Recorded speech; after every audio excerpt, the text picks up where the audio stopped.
departments, just looking for some opportunities to get involved again with them. It was a very nice day to be out there. Yeah. Yeah. The weather's been so crazy. Kids were getting pounded on. Hi. Doing well, how are you? Happy to be here. Yeah. Yeah. I was just thinking this was the first meeting since July. That you've That been I've in been person? Oh, It's the second, correct? Or yeah. yeah.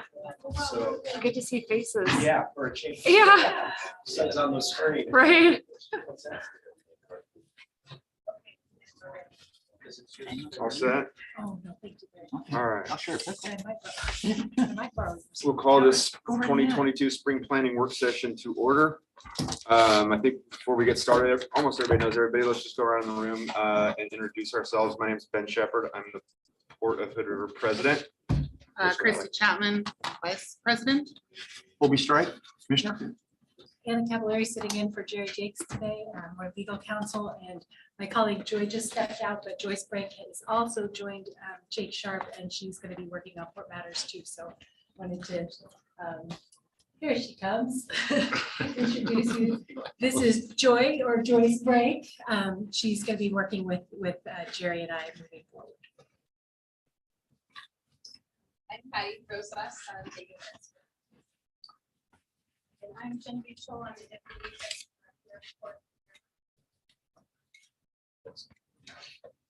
Greg Hackberry, Land Development, Property Manager, Port of Hood River. John Mann, Facilities Director, Port of Hood River. Kevin Greenwood, I'm the Bridge Replacement Project Director. Michael McKelway, Executive Director. Heather Daring. I'm the treasurer. Mike Fox, Port Commissioner, and also Bi-State Working Group member. We have some guest members of our budget committee here as well. Thank you, everybody, for coming. I think Michael's going to start us off with an overview of what we're going to be doing today. Yeah, and I realize I have my glasses. I mean, you did it some point. You're right in your shirt. Thank you. The truth. Every room has that, can't. Or quietly. Start to wear one too. Those ones are for decoration. Yeah. All right, so we're underway. So this is the first meeting, spring planning work session, where we have all the technology that comes with Zoom and YouTube. And thank you to Genevieve for setting all this up and making sure it works. And also welcome to our budget committee members, Judy Newman, who's that guy? Oh, John Benton. That's right. And Commissioner Brian Short. So this spring planning is really a focus, a setup piece for our annual budget preparation. It's a really important, and it's a lengthy time period where we have time to spend together and go through a variety of things. But what we are looking for as staff is comments, direction, thoughts, sometimes consensus about matters that affect the preparation of the budget. What we're using, we'll talk about it, but we'll be using a 10-year model that allows us to project ahead and see the consequences of near-term actions from a long-term standpoint. But what we want to come out of this is as much direction, as much decisions, as many thoughts as we can get, because we have to turn around the budget preparation by your May 3rd. And Fred, who is our retired CFO, and I am not Fred, and I will say that multiple times when I'm speaking, I'm not Fred. I'll do my best Fred imitation, but Fred is traveling in Europe. He'll be back on the 19th of April. And then his job, he's already done some preparation steps, is to turn the thoughts and direction we receive here into a budget format and a proposed budget that will come to the budget committee. And there's another long 4 to 5 hour meeting. But remember, the budget preparation of a budget for a public agency is defined by statute. So there are certain milestones that we have to hit. And as an agency, we cannot spend money after July 1 until we have a prepared and filed fiscal year 23 budget. So it's very important that we move through this.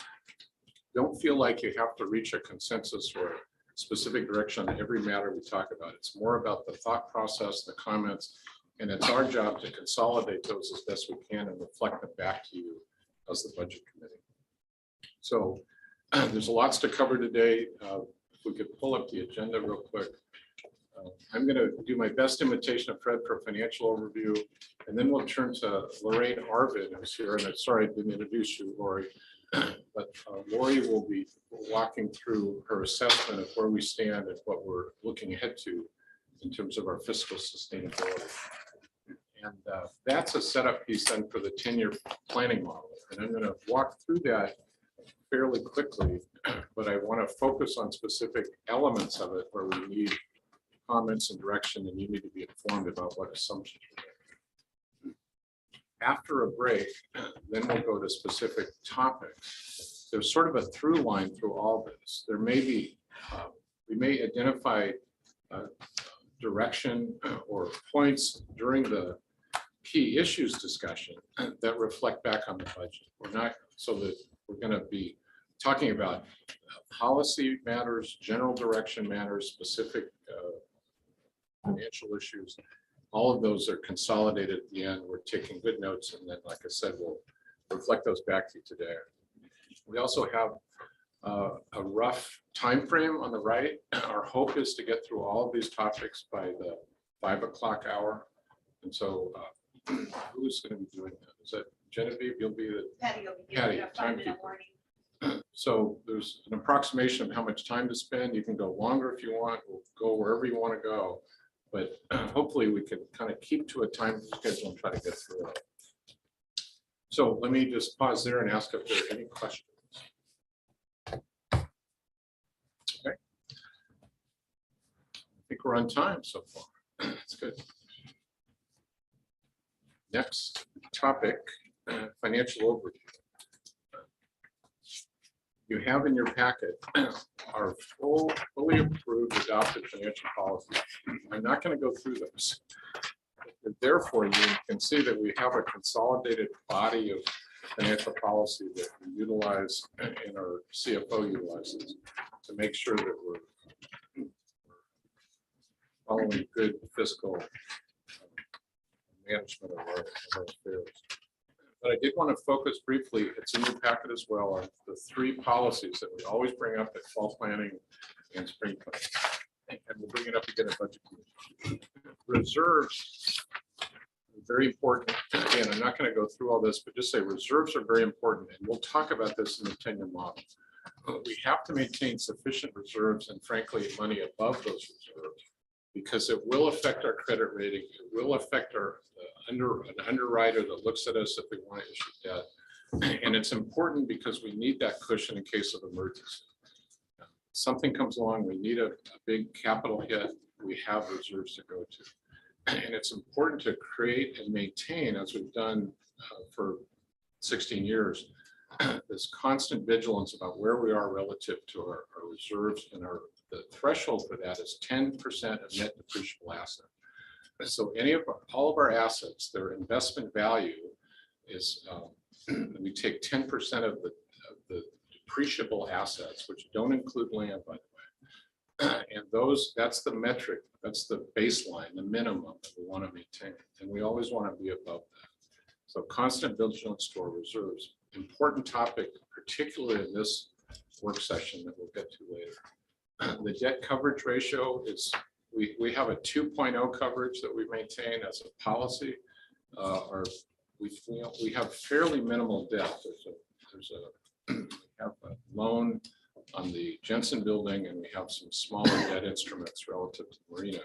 We don't carry a lot of debt right now. Remember that we had a very large revenue bond associated with the last tranche of bridge repair, the toll plaza and the decking. And I think it was 4 years ago that debt was defeased. That was a $600,000 to $700,000 to $800,000 annual debt payment. That's done. So we have significant debt capacity, but that threshold, that 2.0 coverage is one that the commission in the past has set down as a policy. And then the ROI, we use a cash on cash return, which is probably in the private sector world, Lori will check me on everything I say. It's more like the EBIT level. It's earnings before interest and taxes. So it's our operating revenue. And we take that and we, on an annual basis, we multiply that through the investment value of our assets in aggregate. And then we also do the same on an individual asset center basis. So you'll see that later in the roll up, the dashboard of the 10-year model. But that, the return on investment or the cash on cash return is the metric I use to make sure that we're maintaining at least an aggregate of positive cash flow off our agency. So there's lots more policies. You have them in your packet. Let me turn to the financial conditions of again, I'll do my best imitation of Fred, but bridge traffic is a really important metric because when traffic goes down, revenue goes down. What we have just gone through is 2 years worth of COVID. It had a really big impact on our traffic. Thankfully, there was federal funds that restored about $750,000 of the loss we incurred. So that was a very significant clawback from a really low traffic condition. So we now have just rolled up our 2021 calendar year numbers. A little over 4.3 million was the total traffic on the bridge. That's every class of vehicle. By comparison, that number is down 1.7% from 2017 levels. It's down 5.6% from 2018 levels, and it's down 0.5% from 2019 levels. So, and we're up 11% from 2020 levels. When you kind of push those all together, you can see that we're almost back to pre-COVID levels. There was a really stout year we had in 18 where traffic bumped up a few 100,000. But we're basically, we think we're nearly back, and we think the trajectory is that we will be back to pre-COVID levels in the coming years. This was just, I skipped over it, but that's just a kind of an older version of a comparison of the different asset centers and what our ROI is on those asset centers. We'll come back to this again, but you can see recreational assets. We know it's always negative. Marina has been positive, and airport is really close. Again, that's an ROI on an ROA basis. Cash on cash. Occupancy levels in our buildings are about the same. We're down a little bit, but we've had a very, very stout occupancy rate for the past 10 years or so. And that's even with COVID, we lost a couple of tenants, we filled a couple of spaces, but we're basically back around 97, 96% occupancy, which is really good. In terms of our tenants in arrears, it's very low. We track those well, and we report back to the commission as to any tenants in arrears. But we have a very low level of tenants in arrears. CPI really important, and this will factor into our projections going ahead. But based on the regional data that we pull from, the CPI, recent CPI is 6.2% increase. So that's what we're facing. We all know that. We're all feeling it. That's the metric that we're using. It's 6.2%. You'll see that as we project forward, and you'll see a 4% in the following year. We're looking at an increase in the rate of cost of living and consumer price index increases. Cost of service contracts, we're seeing increases in most service contracts, professional services, maintenance type services, cost of products that we're purchasing. And we see those going up as well. In terms of the labor environment, we're in a very difficult and changing labor environment. are seeing expectations for higher wage rates coming. They have come for a little while already, and we see those as well ahead. And it's important that we make sure we maintain the employees that we have and make sure that we at least limit the amount of attrition. And in terms of medical insurance, we're in the SDIO pool. From a pool standpoint, we expect a 3% medical insurance premium increase. For our particular agency, it's a 5%. So not bad, not great, but it's not only the pool in aggregate of special districts, but it's the certain characteristics of our particular agency. So we expect a 5% premium increase. Those are some of the broader financial conditions that we're looking at. Any questions? Thoughts, suggestions? What is your forecast look compared to Hood River City or to the county in their planning assumptions? Are you in line with it? I don't know. You mean in terms of CPI expectations? And wage rates and medical and everything else? Are they seeing the same thing, and are we planning for about the same rate? And if not, why not? I don't know. That's a question we'll put down. I don't know the comparison to City of Hood River. Our pool, as I mentioned, is special districts within the state of Oregon. So comparison of the ports and such. So we can find out, see how we compare. I think you should, just for some backup. Okay. So if nothing else, let me transition to the 10-year model, and with your permission, I'll run up there.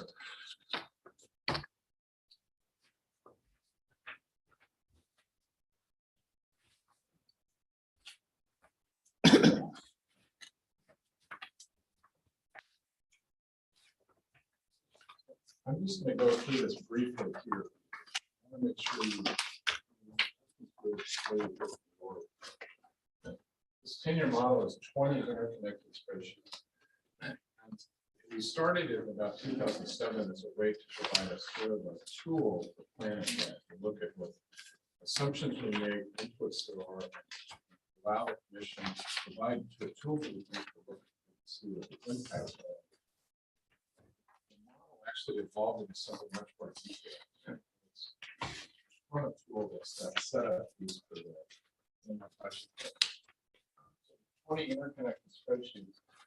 When you see some of them, this one doesn't have it, it just has one year. We track the last 4 years. We have actual numbers for a prior year or sometimes 2 or 3 prior years that have been included. 2022, these are not actuals. They are to some extent true that, but mostly they come out of our budget. The budget is prepared, and this is what we're not through the fiscal year yet, so we don't know the actual number. And then we look ahead to 2023, and the forefront left is populated several assumptions in here, especially in terms of capital projects that rolled up into this, but it's not fully developed. It will be developed, and then this is translated into the budget that you look at the budget committee meeting. This sheet is like a dashboard, and it rolls up everything. You see total expenses, personnel, professional, et cetera, revenues, and you see different assumptions.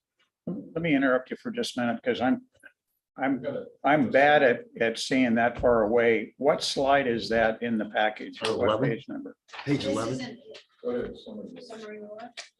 Sorry, I was. I think it's page 11. I can't read it. Page 11. Okay, so in your packet, we have 8 pages out. I understand. I'm just trying to find what is the page number for that. This is the one. 11. 11. This is the dashboard. So this is the very first sheet that shows off all these. So there you have the revenue, expenses, there's like cash on cash, the PIN number, and the order. I'm gonna come back to this. I just wanted to introduce you. Pieces that I know it's-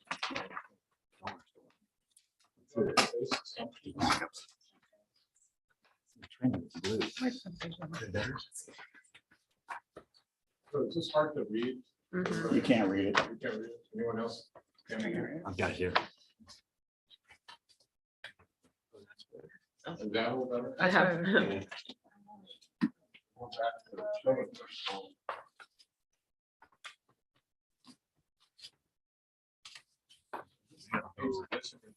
This is like 35. Assumptions over time.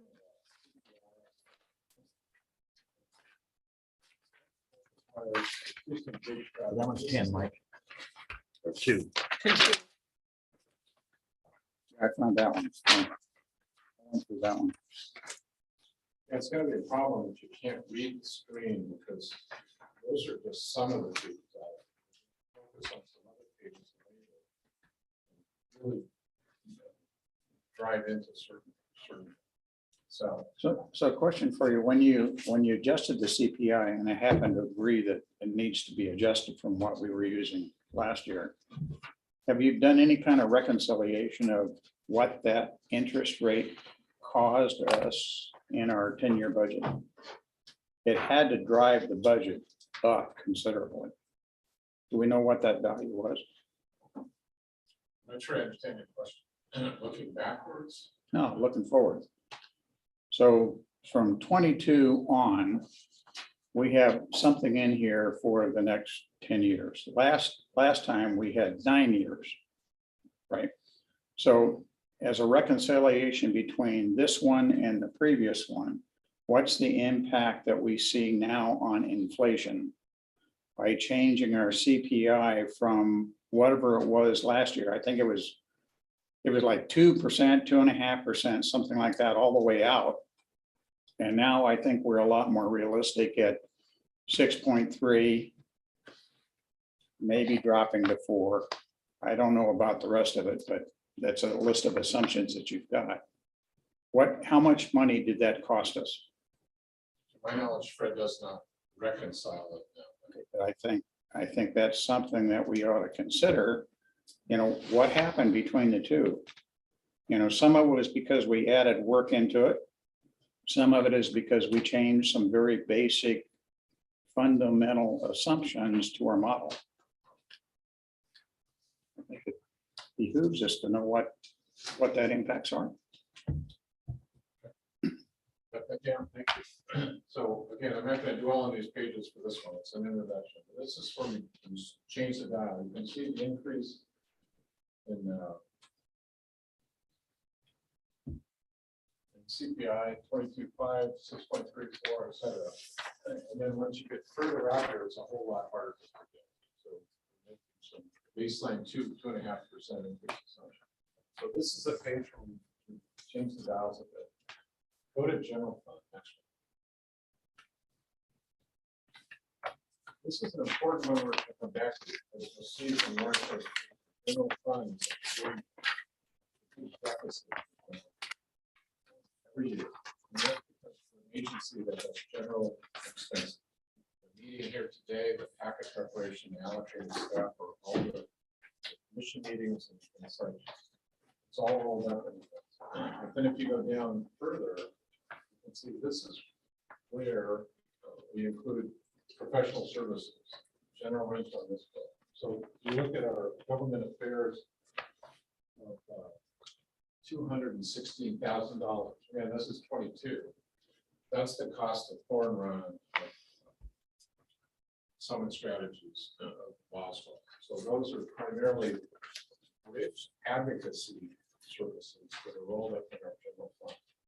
And then you see the legal and accounting and all these other component pieces, including newsletter and outreach. So this number then rolls up into that top line. So what do you assume? You've got, if you go to the bottom of that page, you've got those listed out through 22, right?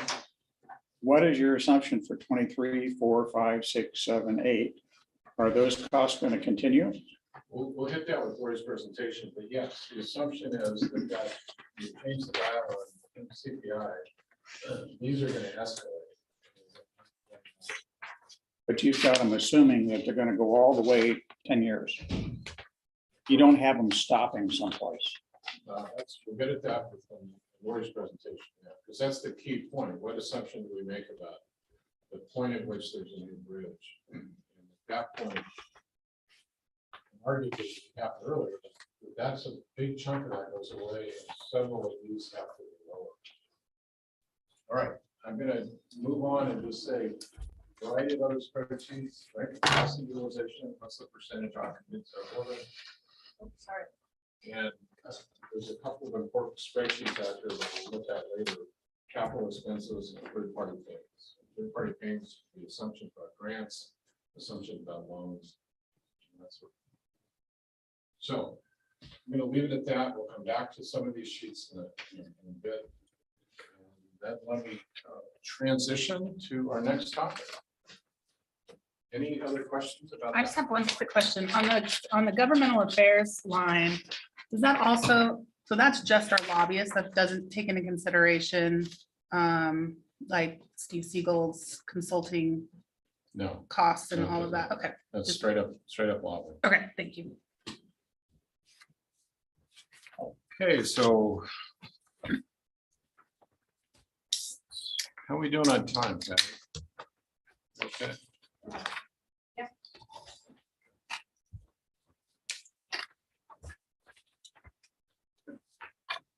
So the next topic, let me before I introduce Lori Arvin, let me just say that I'm really thankful that Lori kind of landed in our lap. She's had extensive experience. Her background's in your packet, but she's also can I say a small farmer in the middle. But has really amazing experience and we really pulled her in here to look at our situation. What she's not asked to do, and what you will see is not a strategy. It's basically the framework for a discussion. Some of the baseline issues, challenges, and assumptions that we should make or could be made. And the intent here is to have that discussion with the commission and get feedback on it. That will drive to some extent the next year, some part of our next year budget, but mostly it will drive that 10-year model. What are we looking at over time, and how do we assess this challenge, and how do we respond to it? So it's not a strategy, it's a series of assumptions and a way of looking at it. Her CV's in your packet, but I just again, thank you, Lori, for your time and for helping us out here. And you've prepared a presentation that you're going to walk us through. So thank you. It's a pleasure to be here at the spring planning session and also to be able to meet with the commissioners. Thank you for having me. As you know, per my CV, I've really spent a long career in finance and administration positions and working with many different types of organizations and sizes of organizations. And one thing that has been a constant really throughout my work has been a focus on financial sustainability, and especially with organizations that are facing financial pressures or who are planning to make significant changes in their operations. And it's a body of work that's really important to the stewardship of long-term stewardship of organizations, and one that I enjoy. So I believe it is really important to have candid conversations about the issues underlying financial sustainability and to get to a shared understanding among different levels of leadership about assumptions and plans, and really having everyone kind of on the same page. And so a lot of the work I have done has been in that regard, trying to bring together conversations and to get to that point of a shared understanding. So next slide.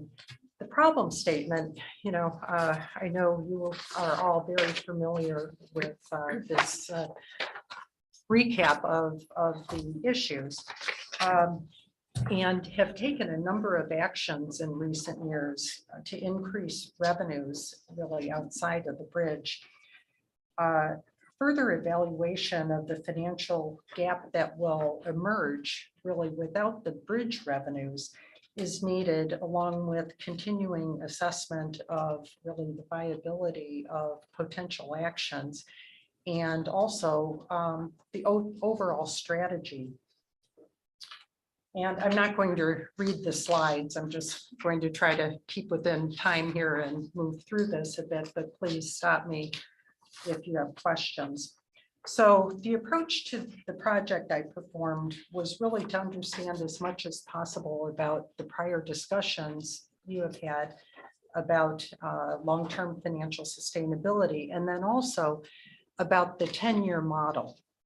And the 10-year model is a complex piece of work, as Michael mentioned. I think it's a good model as far as the level of detail that it goes to.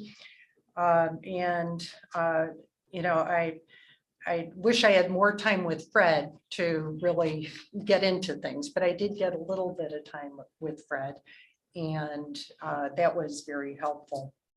And so one thing we discussed was, and also with Michael, is how to best use the model to project a kind of a financial gap in the future that is really more of a steady state gap. You know, in the model, there's a lot of assumptions about different projects that might happen and costs related to those projects, potential revenues. And we, Fred and Michael and I agreed that it would be helpful to make some adjustments to the ports model for purposes of this discussion.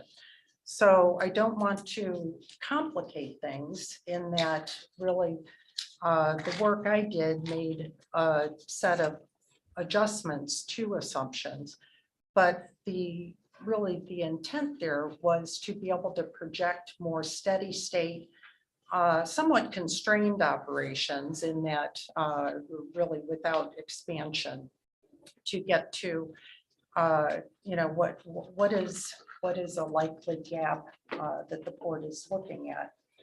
And you know, the intent also was that there would be further discussion about assumptions. Assumptions, you know, are really key, right, to these numbers. You can change assumptions, and you know, the numbers can change significantly. So I think for purposes of really trying to evaluate the future gap, there needs to be a wider discussion about the assumptions, and that might be another step in the future. But I'll talk a little bit more about that. Next slide.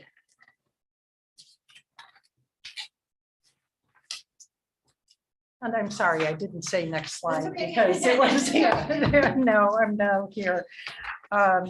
In terms of process, this really just kind of recaps the process we were going through, and we have performed really kind of the first part in blue, the second part in purple there, but not the third part. And really the second part in trying to get at the projections of the net operating income on a steady state basis for the asset centers. There's, like I said, there's more work to do in refining the assumptions, really examining and refining those assumptions. But then the third phase really of the process would be to get more specific about the potential actions and what estimates there might be of the financial revenues and costs, and also be evaluating really feasibility of those actions, and then optimal scenarios. And again, that depends on strategy And this really was not a strategy project. This was more, how can we continue to move this discussion forward, and how do we look at these numbers? Next slide. Again, these are some of the key questions. None of these would be really new to you. But I think the questions about mission and strategy are very interesting, and they really inform some of the other questions.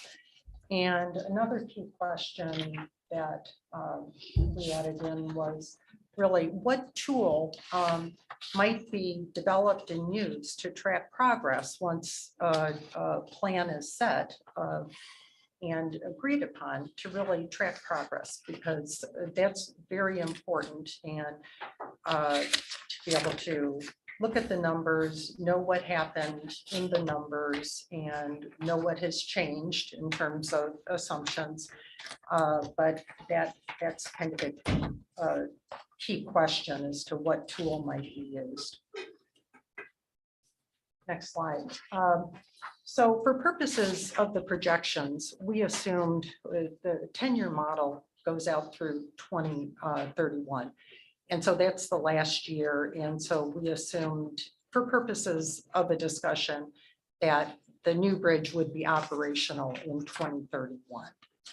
Let me interrupt you. Yeah. We do have a plan, and we have made it public that we're going to open the bridge October of 2030. So yes, it will be Yeah. operational January 2031. Okay, So thank it's you. not a, Thank you. it's It's not not a maybe. hypothetical. That's Yeah, what the it's not. plan is. Thank you for that. And when I put 2031, that's fiscal 2031. So that would be that year.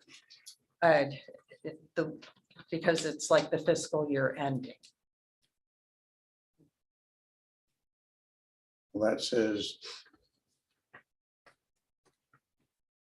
June of 2031. Is Yeah. that what you're saying?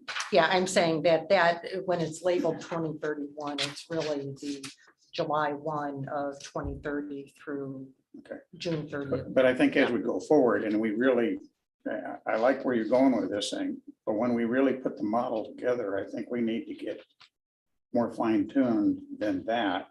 And the plan is October. Let's put it in Yeah, as October. Right. I agree.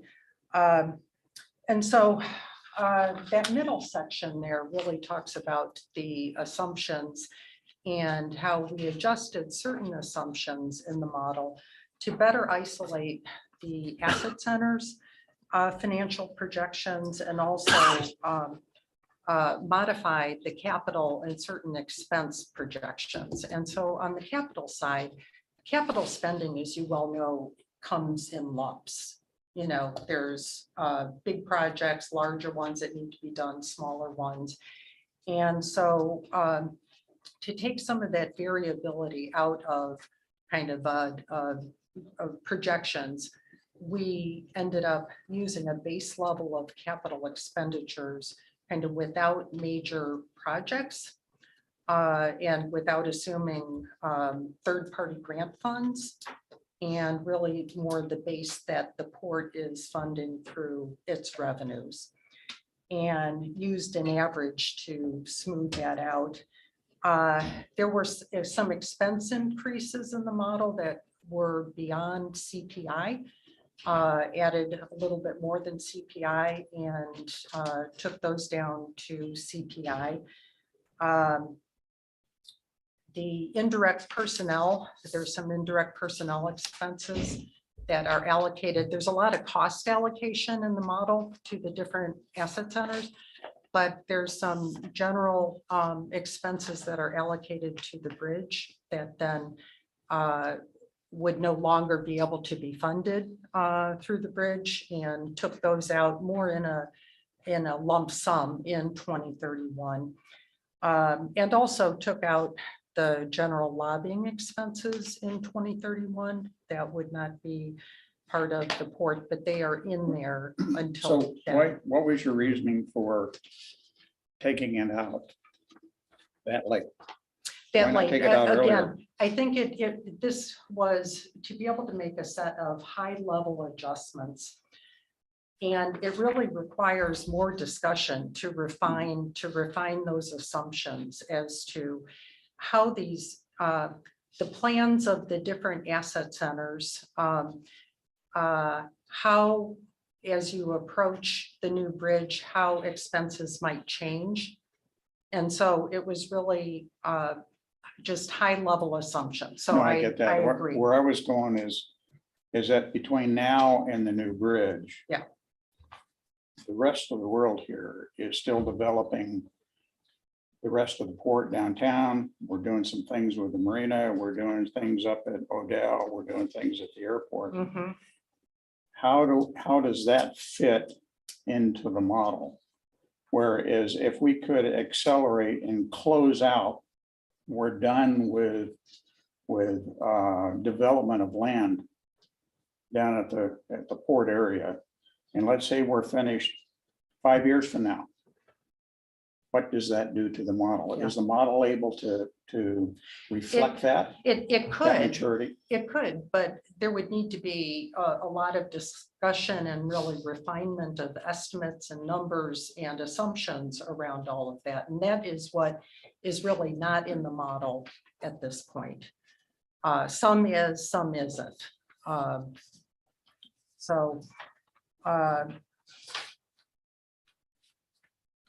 Next slide here. So again, this is using more steady state operations on the capital side, and this is why you're seeing more of a smooth line. But this is kind of an overview. You know, the top line is all of the operations with the bridge using this set of adjusted assumptions. And then the bottom line is without the bridge and pro forma back to really the current time. And that's really to show, you know, there's the subsidy right now. The bridge revenues are helping to subsidize the other operations, which is no news to anyone. But then the end point that we ended up projecting is about $1 million deficit out in 2031. Now that is 2031 dollars versus today's dollars, because those numbers have all been escalated through CPI on both the revenue and the expense side. But that is where this came out. And then to look at that in a little more detail on the next slide. This was really the breakdown in the model of the asset centers. And then also the general fund and other administration that line that Michael talked about. And those come up to kind of the total projected net operating income. And Michael, you said one thing that I'm going to have to circle back on that I believe is in these numbers, and that is, I believe Fred has airport debt. You didn't mention airport debt. And I believe he has made an assumption about the commercial hangar. It's embedded in the model And now. that starts in Oh, 2023. Yeah, And the so debt's that, in there. yeah, and so that, as you were talking, I was looking back at the numbers and I thought, because I didn't think that was in there, but that is driving a little bit more negative on the airport line because of that. So that's something to circle back to. Good point. But commercial and industrial is running at, you know, a surplus in here with the commercial hangar. The airport is running at a deficit. I think it's closer to break even without that assumption about the debt that he has in there, but still a smaller deficit. So Lorraine, can I, let me see if I interpret your Yeah. slide there properly. So the bridge is the bridge and its net revenue minus whatever cost gets charged off against that bridge, it's net. Mhm. Okay. Yeah. And so when we see a black number, that says it's making money.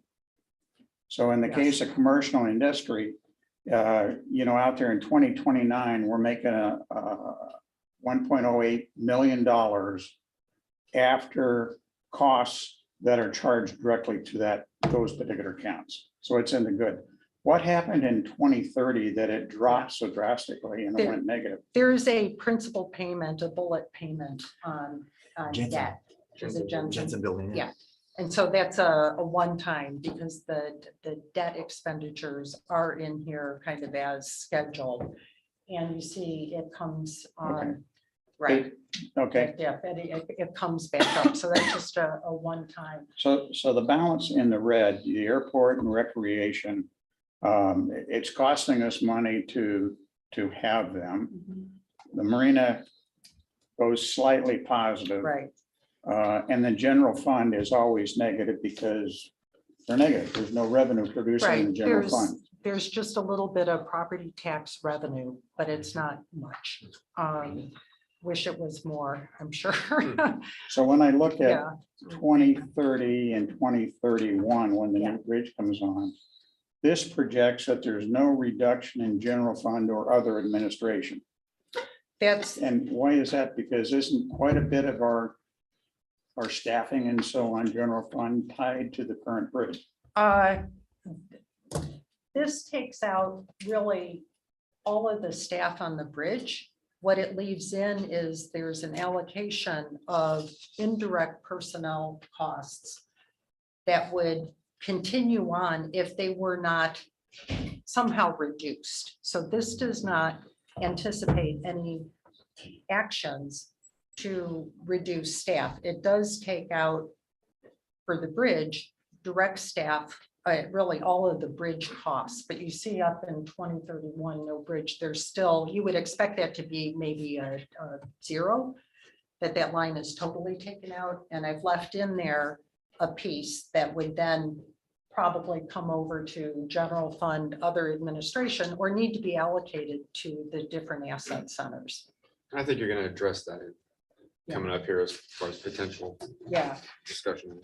So if we go to the next slide, that's the same set of numbers. And what I've tried to do here is to indicate potential timelines. And again, these are, there's a strategy discussion, and it's really the commission and leadership that decides on strategy, on kind of order of actions. And so this is a pro forma, but just giving an idea kind of a phased approach. And the actions in progress, the first set of arrows in the light green, those are the anticipated revenues are in the model, in Fred's model, related to those at a very high level. In the fall planning memo, those actions were anticipated to add about $460,000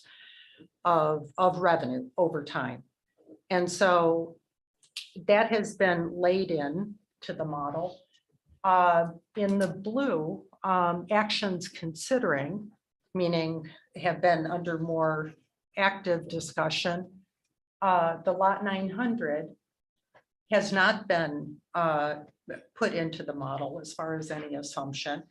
And I didn't think the commercial hangar had been until you made that comment. So I have to look at that as to whether I believe costs are in there in terms of debt. But I don't know with the revenues. And again, all of this, needs refinement, but then the other potential actions, there are other items that have been discussed that with maybe less specificity or more, immediate actions. And then what this is showing is really that it's more in the final stages as you get closer to the bridge, that a strategy may be that you are considering whether you retain certain asset centers if you're not able to support them through other revenues or not, and really what services you're providing and how that relates to staffing. And so that is, again, just to try to show more of a phased approach. But again, this is, hypothetical and me interpreting information that I've been able to review. So going to the next slide and closing the financial gap, which you said is about $1 million. There's this list of potential actions, and there may be other actions that are not on the list that get developed. And the port's strategic approach really should help to sequence this list and focus this list to try to determine what's the optimal approach and what's the optimal set of actions that really staff are trying to pursue and leadership to be able to close the gap with the different asset centers. And going to the next slide, yeah, that one. This is an example strategic approach. There's different strategic approaches that could be taken. Michael, I think you listed a few in your memo.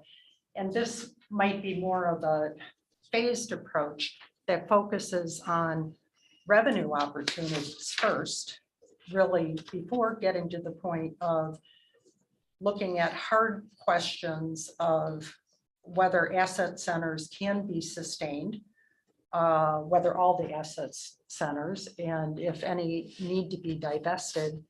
I mean, that's a hard thing to say. That's jumping way ahead, right? But that could end up being a possibility.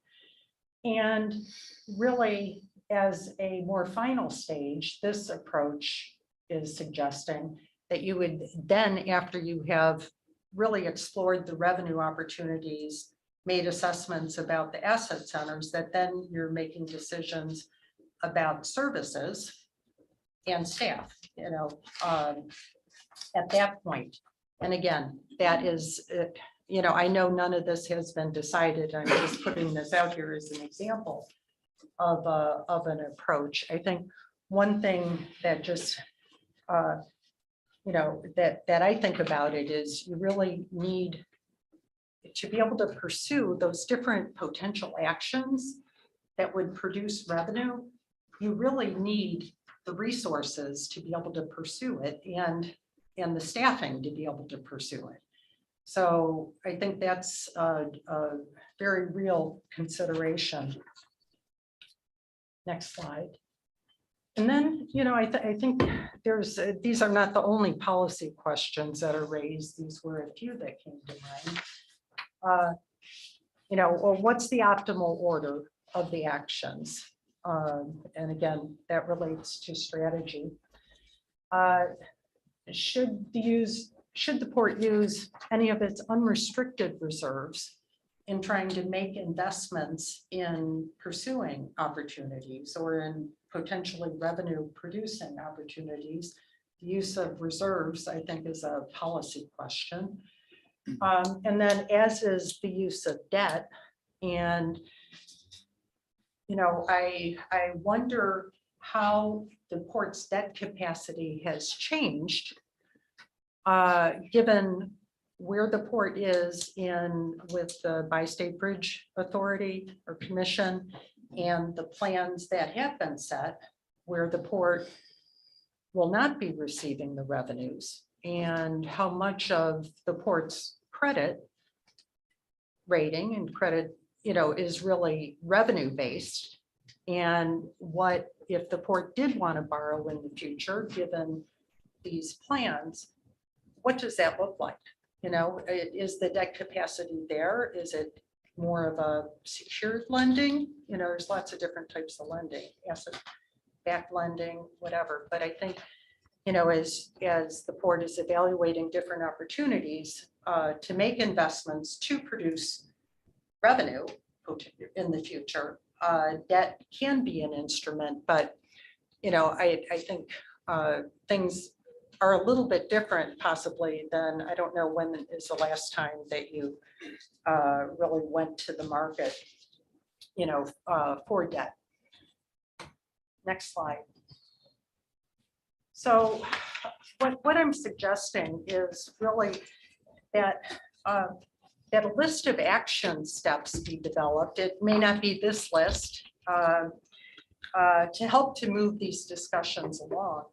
And a first step that I think needs to be done is really the refinement of the assumptions in the model and getting wider input on those assumptions so that everyone understands really what are we assuming and is comfortable with it. Again, I made a set of assumptions in talking with Fred and Michael, but there's different assumptions that could be made. And I know that there's a lot more depth in terms of asset center operations and general operations of the port that need to be considered that I did not go into that depth. And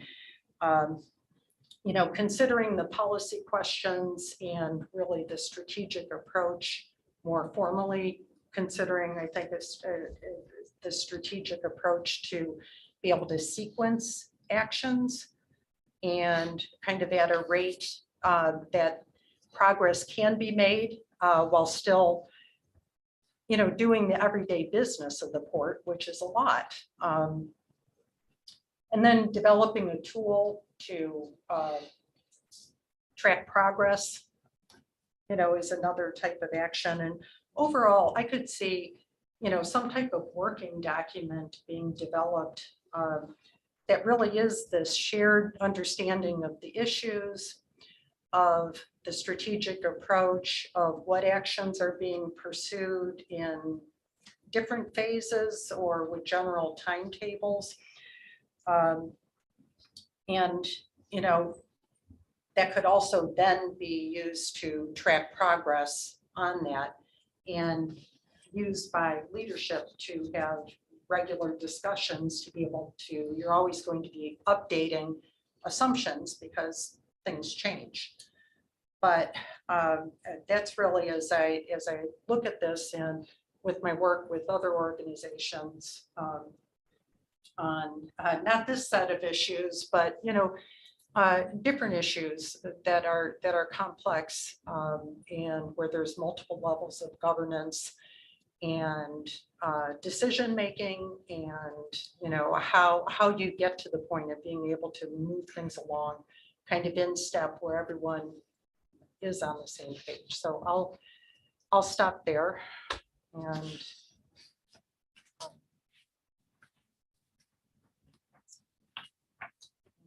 Anybody have any questions? Couple of comments. I'll jump in. I like everything you did. It makes a lot of sense to me. I agree with a lot of what you said, that the 10-year plan right now is just a model. And it's I'm gonna get in trouble for this, but I'll say it anyway. It's a kind of a smart model, but it's only smart from the assumptions that are in that model. And those assumptions, in my personal opinion, are not real aggressive and not really tied to being in a position of self-sustaining our entity once the bridge is gone. It's just telling us there's a cliff out there and are we making any kind of progress towards not jumping off the cliff? But there's no real meaty issues that are in that model that are saying, here's our strategy, here's our plan, here's how we're going to make this thing work. Okay. And what I would like to see us do, and then get moved into the 10-year plan, is ask ourselves some really tough questions. Like, do we need a port when the bridge goes away? When are we going to be finished developing the properties that we have? After those properties are done, what are we gonna do? Are we gonna collect rent? Are we gonna try and develop more property, or are we gonna go out of business? You know, it's really top level stuff, like out at the airport. What do we really want to do with the airport? We're, my humble opinion, we're nickeling and diming these things. We ought to have a real vision of what we want the airport to be. Is it going to be a sleepy little community airport? Or is it going to be something that is, wow? My particular vision that I could see, I'd like to see all of those FBO buildings torn down and new ones put up. I'd like to see the other side full of T hangars, totally full of airplanes. I personally like to see there's communities around the airport that use the airport through the gate, through the fence type operations where you have some high level homes with a little hangars on them for their commercial, or not commercial, but their personal aircraft. I'd like to see that whole thing just kind of go, whoom. And it's a lot different than what we've got right now. And the momentum I see right now at the airport, I just don't see that energy there to make things different. I can see using this model to help force us to do that. Or force the tough decisions that, hey, let's get rid of the airport. We're never going to make any money off of it. It's always going to be a, money loser. Why do we want it? So what do we have to do to get it where somebody would buy it? Or at least take it over? I think those meaty issues have to be discussed by us. And we decide what we want to do. And then go put the plan together. And while we've got some revenue right now from the bridge, and go do that and get ourselves set up for the long term. I'm afraid what we're going to do is we're just going to keep inching along, inching along, inching along. And all of a sudden the wall's there. Now we have no other recourse than to have a nice day, everybody go home. And that's kind of sad. I think we got an opportunity here to do something really cool. And I see this could be a catalyst for helping us do that. So if you go back to that one slide that has the NOI on it. Bear with me, because it takes a little bit longer. for me to do It's some on page number transparent. 9, I think is what Commissioner's talking about. And I think that's going to show us a really good, using the marina as an example, a really good idea of how we can make the airport turn black sooner than later. So you want to look at. No, I want to look NOI? at, yeah, of her, that Excel spreadsheet. Go, yeah, that one's okay. So if you open that up a little bit. So at least those two lines there that are red, the airport and recreation and the marina. What we ought to do, in my opinion, take 24 out. I mean, from 24, 25, 26, just shade all of those out. And you come back in and say, from a real top level view in 27, we want that number to be at the airport.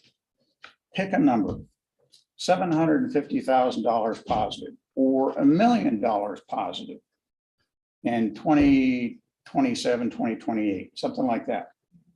That's our goal. And now how are we going to get there?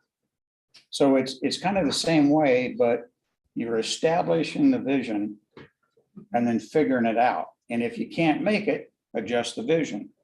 But you've got something you're shooting to that by 2031, instead of being 1.1 negative, I'd love to see us be 3 to 4 million positive with the portfolio that we've got. So what would it take us to get to 3 or 4 million positive by 2031? And we don't have the bridge. Exactly. And I agree with everything you said. On recreation, Michael or Daryl, whoever's can answer this. I have a feeling that recreation is a very hard one to turn black, just by nature of what it is. Can you explain that just briefly? Why? And my assumption is the only way that ever goes black is with some kind of levy but can you explain how that line item? It's pretty simple. The costs of maintaining the recreational properties are enormous, both staffing costs, materials and services. And they produce a limited amount of revenue. So that's the gap that is, it's hard to overcome that without a fee for service of some sort, or a, pay to enter the port properties in some fashion, which is very challenging, or a recreational levy, which is one of those potential items on the list. That if the voters say, yeah, we're willing to contribute some of our tax money to maintain the property, that's a very difficult challenge. My opinion, that decision is made somewhere around 2028, if we want to stay in the recreation business. There's other things that could happen there. But what that really says is your meat and potatoes is commercial, airport, and marina. We got to figure out how to crank that up considerably to offset the loss in recreation and pay for a right-sized administration. Not what we got now, but a right size for the work that we've got. Isn't it that simple? I mean, in concept, it's simple. As far as approach, Yeah. yes, it's really Now you go to focusing, work. deciding on kind of the strategy, what are you gonna go after? Sequencing the most important items, first, that's where the efforts go. Putting some timeline on different actions, which is suggested here, but this is not yours. This is me just kind of phasing things out. So what I would say is that one of our actions would be, if we want to adopt this, is we come back on those three elements: commercial, airport, and probably marina.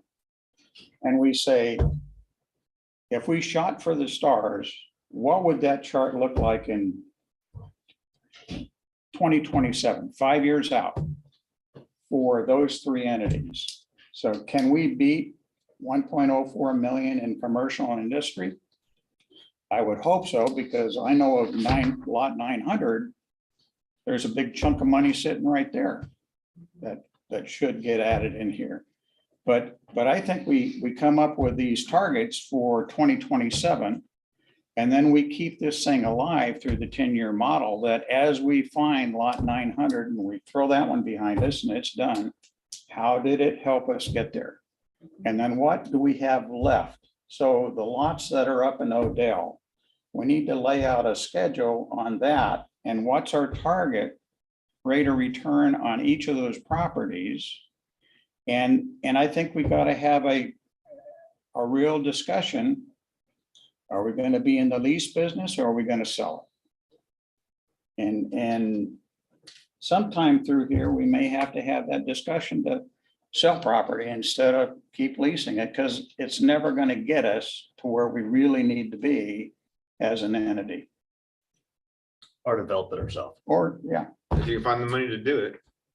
I mean, Well- I was encouraged. I thought I was gonna see a 3.5-ish gap, not 1.1. So I think we can do it. The actions that you have taken and put in, the estimates of those actions have put in 500,000. Right, and then that's my Yeah. point with the marina is a great example of actions we're taking And- with the future in mind. Right. And I think those actions, to the commissioner's point, can be taken with other properties. Yeah. This is actually very informative. And I'm just gonna make one final comment, and then I'll sit down, and Fred would make this comment if he were here. The capital assumptions that are in here are more maintenance. They're not major capital projects, and they don't establish future reserves. Like if you put in depreciation as a proxy for your historical depreciation for this, the expense would be higher and that number would be higher. Again, that's an assumption that a discussion that needs to happen as to what's the philosophy here, what should we be assuming in that regard, along with other things, but I just mentioned that. So I know over time. So I think it's important for the commission to consider what what you've just heard and think about what impacts, what actions in the coming years, but also in the next fiscal year budget. So one thing embedded in Lori's presentation was the notion that we need to create, there's another body of work that's needed to further define what the gap is, to create a tool that we can use for kind of a constant feedback. So the commissions can use in the future. How are we doing? How are we doing relative to that gap? What assumptions did we make? And are those proving up or not proving up? Something that's an iterative model that can be used fall planning, spring planning every year. So there's a cost to that. But if if the commission says, yeah, that's something we'd like to build in the budget, then we'll do so. But wouldn't it be as simple, and maybe I'm incorrect here, but I understand the basics of your model, the 10-year model. We have one version of the 10-year model that we freeze and we call it the budget. Yeah, that's the baseline. Now, as we start getting smarter and smarter and we identify opportunities up at the airport that look totally different than what's in this model, we take a secondary model and we call it our forecast. And we let that float based on the best information we've got on these list of assumptions that we're going to do this up at the airport. And if we did this at the airport, here's what it would look like. And that is the secondary piece of this thing, which is the forecast. Now we got a baseline, we got a forecast based on here's what we're doing now. The difference between the two is, are we making headway or are we losing ground? And freeze the model. So don't wipe away what happened last year, because whatever delta was last year, you got to make up for it sometime in the future or you're going to fall off the cliff. So I think you've got the foundation for something pretty cool here. But we just got to take it the next step. But then we got to have some really open discussions about, okay, what is the possible? And based on the possible, what would it cost us to get to that possible? And what's the rate of return that we can get off of that? And everything's new. Everything's, forget about history, forget about the last 15, 20, 30 years. Today is a new day. And what do we want this thing to look like in 8 years from now? 8 years is coming. It's going to get here quicker than people think it's going to get here. So we got to get going. Not that we haven't. We just got to crank it up a notch.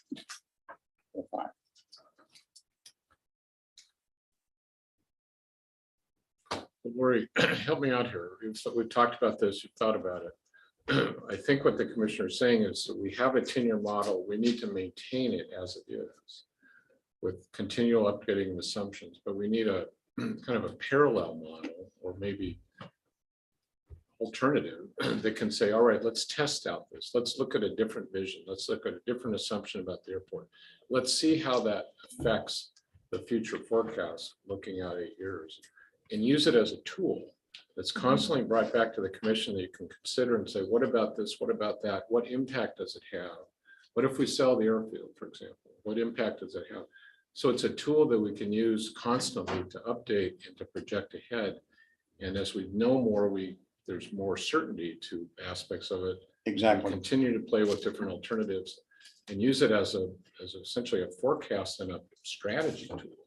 But with one minor change to that. So once we've done that and we've all agreed, yeah, we like this approach up at the airport.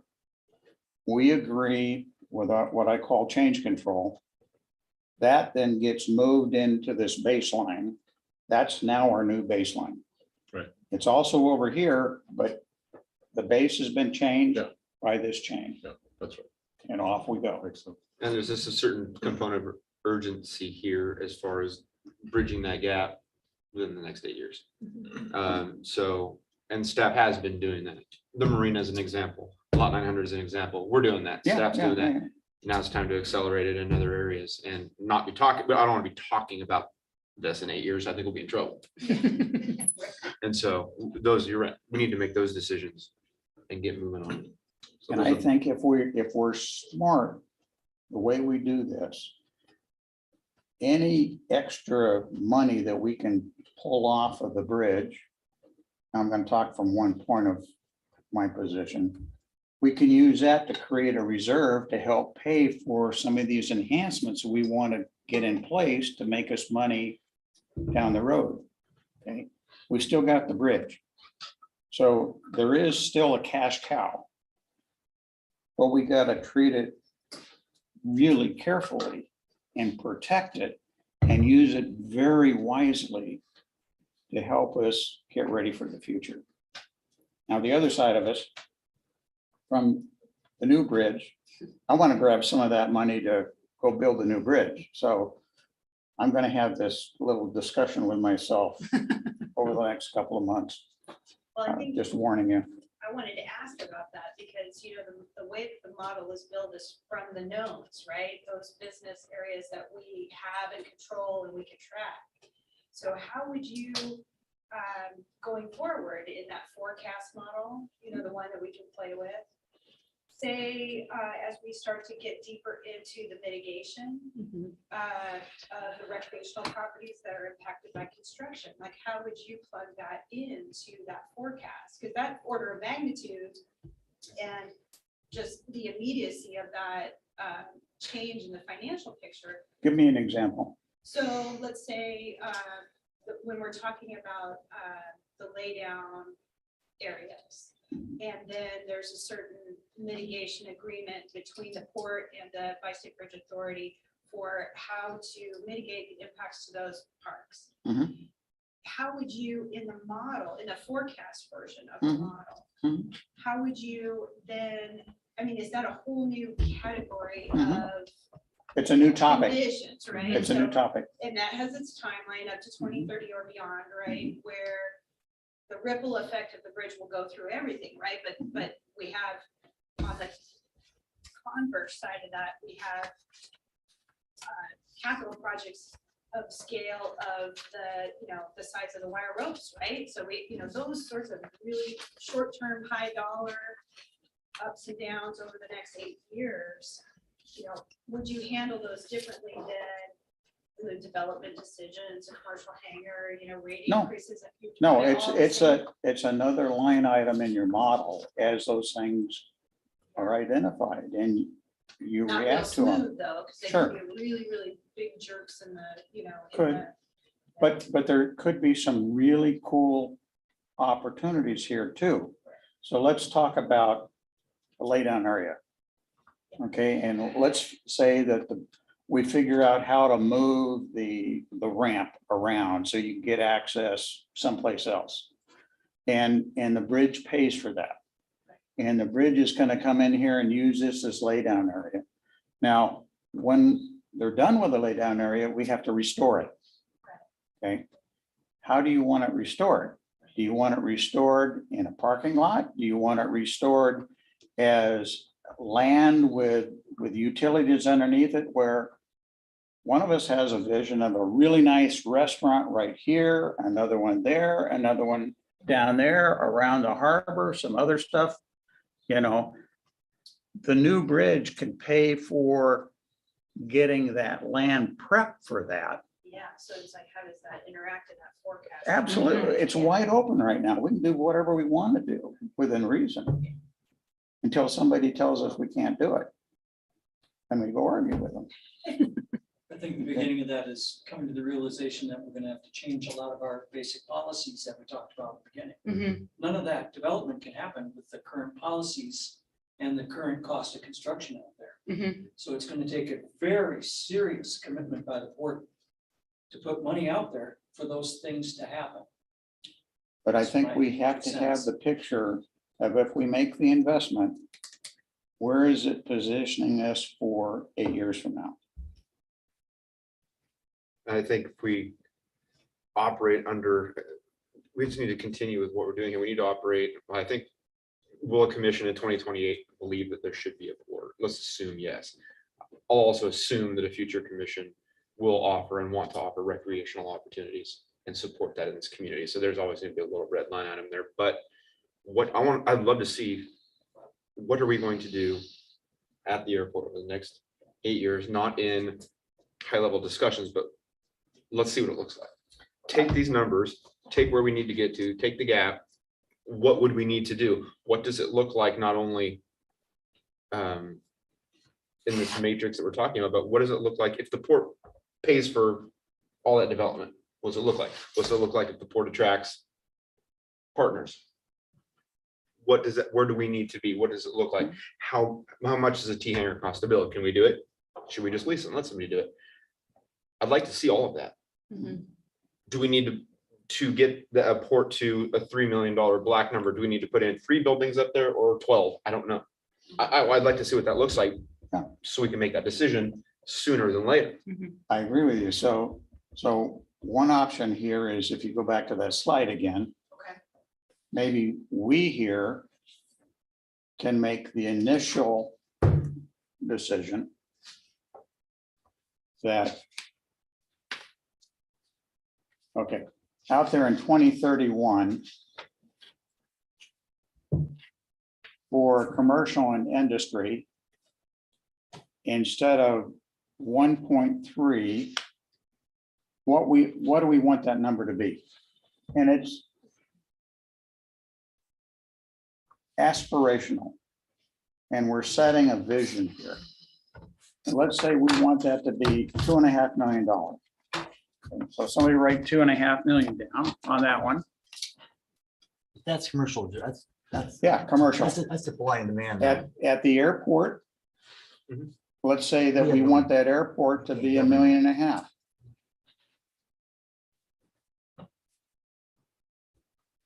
Is that making sense? I guess the kind of the concept that, what would it take on Yeah. each individual? I'm asking staff, does that kind of make sense? Or what would it take for this airport, this marina, this whatever, or revenue generating properties and areas? What would it take to get us to this? How can we do this? What are our options to do that? Yeah, but you've got now a target and a window to get there. Then we can, within that discussion, then we can, okay, now we know. Is that, Yeah. does that make sense? If So- I may, So let's take it, let's just stay at the airport for a minute. And we said the airport was we said 1.5 million for the airport. Okay, so if you bring it back to 2027, which is 1, 2, 3, 4, 5 years from now, we want that to be at 750,000 positive. Okay. And we wrote that down. And then we go to our airport working committee. And we say, guys, here's the challenge. We want you to be cost positive in 5 years at 750,000. And 8 years down there, year number 9, we want to be at $1.5 million. You're totally unrestricted. Forget about the past. What would you do? And you're free to go talk to anybody you want to go talk to. So if the FBO's got some plans up there with some other local folks, have at it. Bring us back, through your committee, bring us back options to get us to the 750 and the $1.5 million. What do you think, Greg? I was gonna say it might be more feasible to consider what your total number desire might be. And then you look at each asset center and you analyze the feasibility of bringing that up to support that end goal. By putting a hard target on something, you might be looking at something else. And as you're continually tracking that, you're wondering, are we getting closer to that number? Do we need to put more effort into this or that? Because the feasibility of an airport project might have a different return than the feasibility of a commercial project. Plus your airport, the revenue from that doesn't generally go back in your general fund. It needs to stay in your airport. So you also want to analyze, is it worthwhile to put a bunch of energy and effort into the airport if it's not going to go back to the main kitty?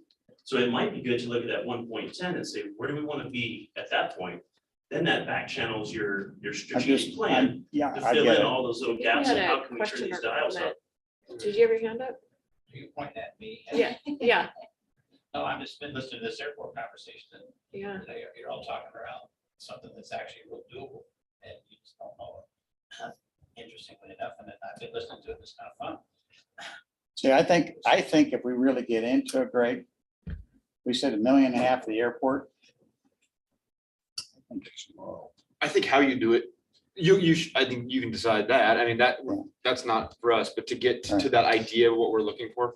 And it's I think, And again, I think we're kind of jumping into some of this subject matters we're gonna get into a little bit later. But it's when you're talking about a strategic tool, if you set your dials to whatever you want for those specific asset centers, you might be setting a hard target that it might negate your ability to redirect that energy to something that could be more feasible. But if you have that target, and as you're tracking closer, you say, okay, it's getting more critical. We need to ramp up efforts on.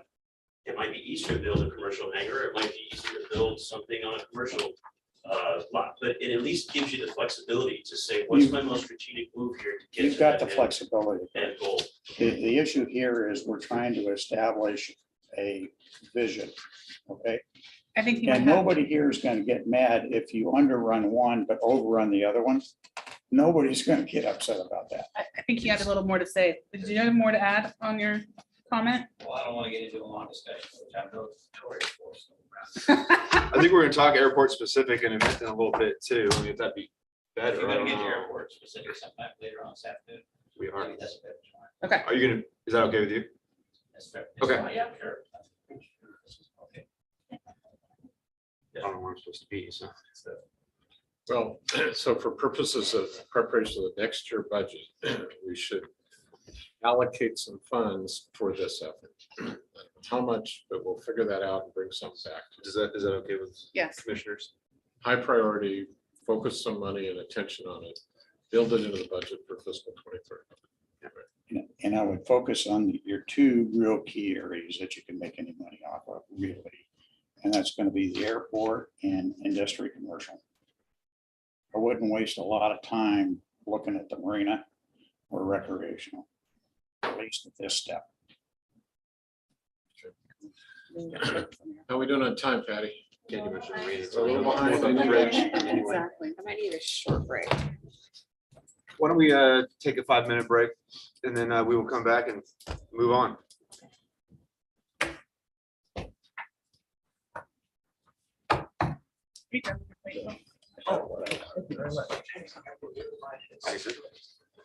Thanks, over save your piece.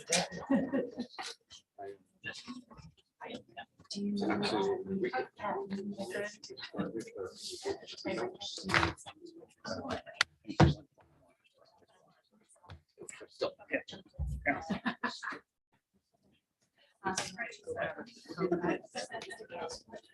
So a drink.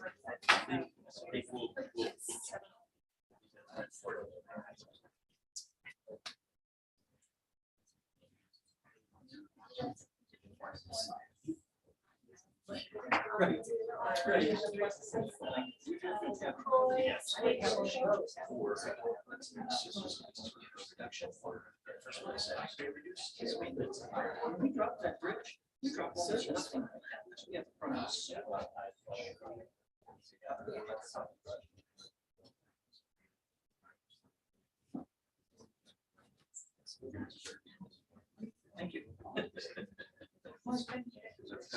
Well, I think it's fair.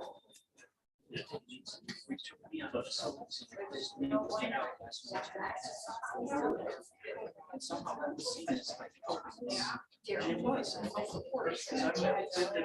Doing something for the contract we really needed here. But we still have this. It's been understaffed since I've been here.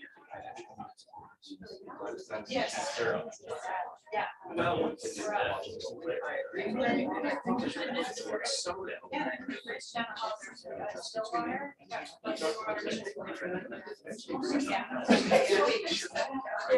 Okay, I don't know. Yeah, that helped me out. That's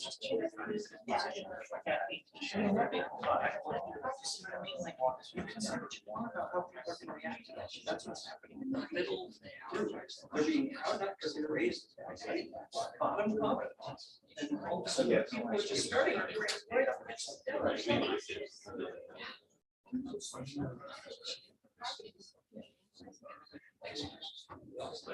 Thank you, appreciate it.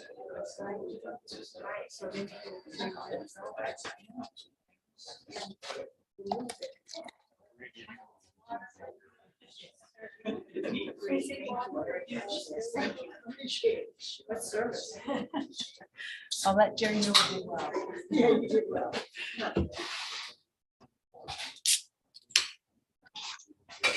What time is Beverly's tap? This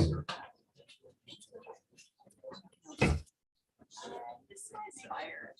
This firefighting doesn't start until. Yeah.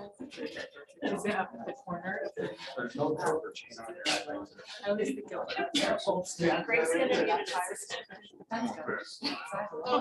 That's the next one up. Yeah, it's Right.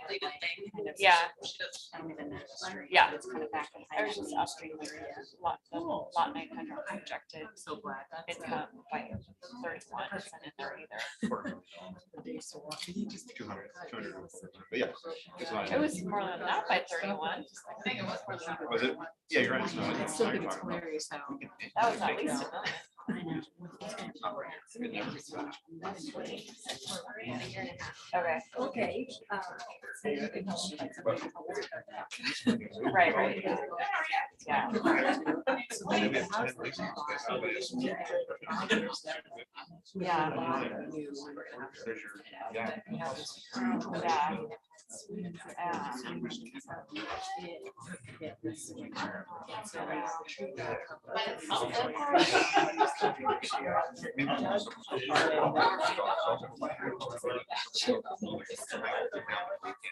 Right, yeah.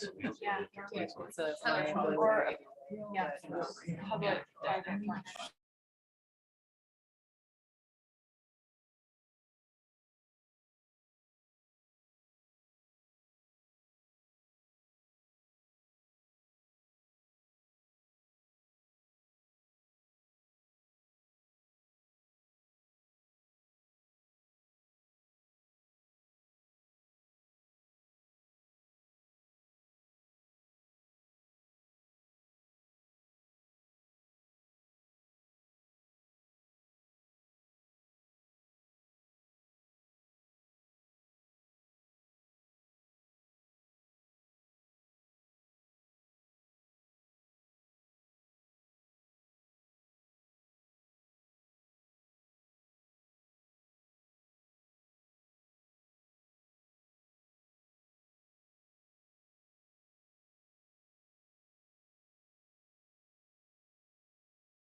It was hilarious. We had a. All right. Genevieve, we good? All right. Everybody ready? What's next? All right, 10-year financial model. We're about 25 minutes behind, so I think I'm gonna do things a little bit differently here. Genevieve, you pull up the first sheet. What I want to do is focus on those key issues that are in the memo. So we can hit those. We need feedback, we need direction. So I'm not going to go through the model in any great detail. I may focus on certain things. The first bullet that I listed was the criteria for identification of capital projects. Capital spending is a big part of our budget, and we have to consider, the commission has to consider what capital projects to invest in and why. So we don't need to answer it right now, but I assume the commission wants a pretty specific rationale for those capital projects that are proposed in fiscal 23. So I listed several more or less in order of priority that I thought some version of this is what we would bring back to the budget, right? If it's a safety issue. What health- page are you on? Is that right in front of the spreadsheet? It's the memo for the 10-year financial okay. planning model. There's no page numbers on this.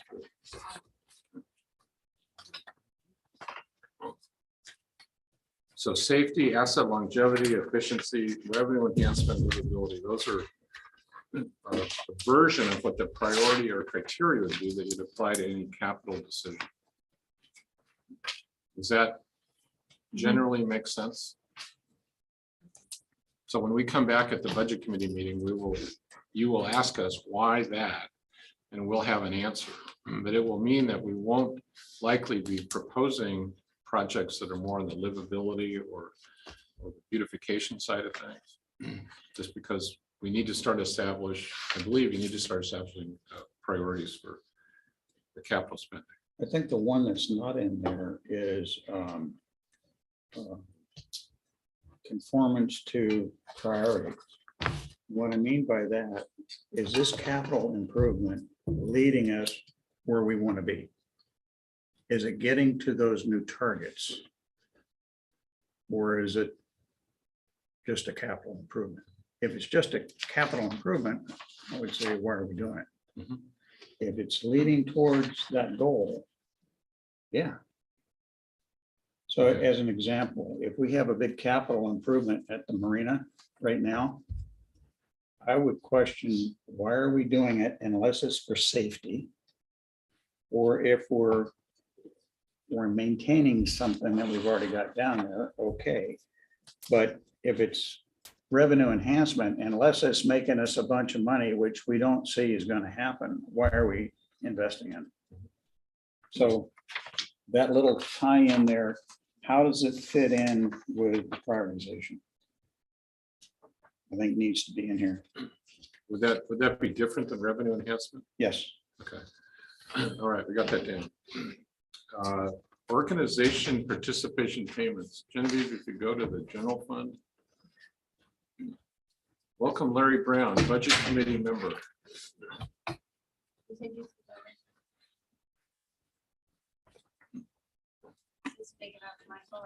Just scroll down. And then blow it up. All the way to down, sorry. No, back up. Yes. Okay, there, just expand that section. Yeah, shift it over. But again, the intent isn't to go through all this detail. It's rather, we participate in different organizations, some of them with substantial payments. You've been asked to increase the amount of contribution to the Energy Trust. Pacific Northwest Waterways Association is, I think, $12,000 or $13,000 a year. It's a lobbying organization. Energy Trust is 10. The commission's committed 10 for the last couple of years. They're now asking for 20. There's several other smaller ones. Some of those are just part of our normal operations. We're part of the Economic Development Association of Oregon, Pacific Northwest Oregon Public Works Association. But we want to get a sense from the commission, are there should we be, are there any specific ones that you'd say, nah, I think we should pull back from those? Or is there a general thought about pulling back generally from how much we participate in other organizations? You may have done this on this, the governmental affairs, can you define that more specifically? Yeah, that's those three lobbyists. Lobbyists. Yeah. And by and large, I'd say 90% of their work, maybe more, is bridge replacement related. But where are these ones that we just talked about, which is Energy Committee? Those are just in dues and Okay, Dues and dues and memberships. memberships. Yeah, there we go. Okay, So let me just pause for a second. You can see a total of the professional services is $390,000, and that's general fund. There's no asset center to allocate that to.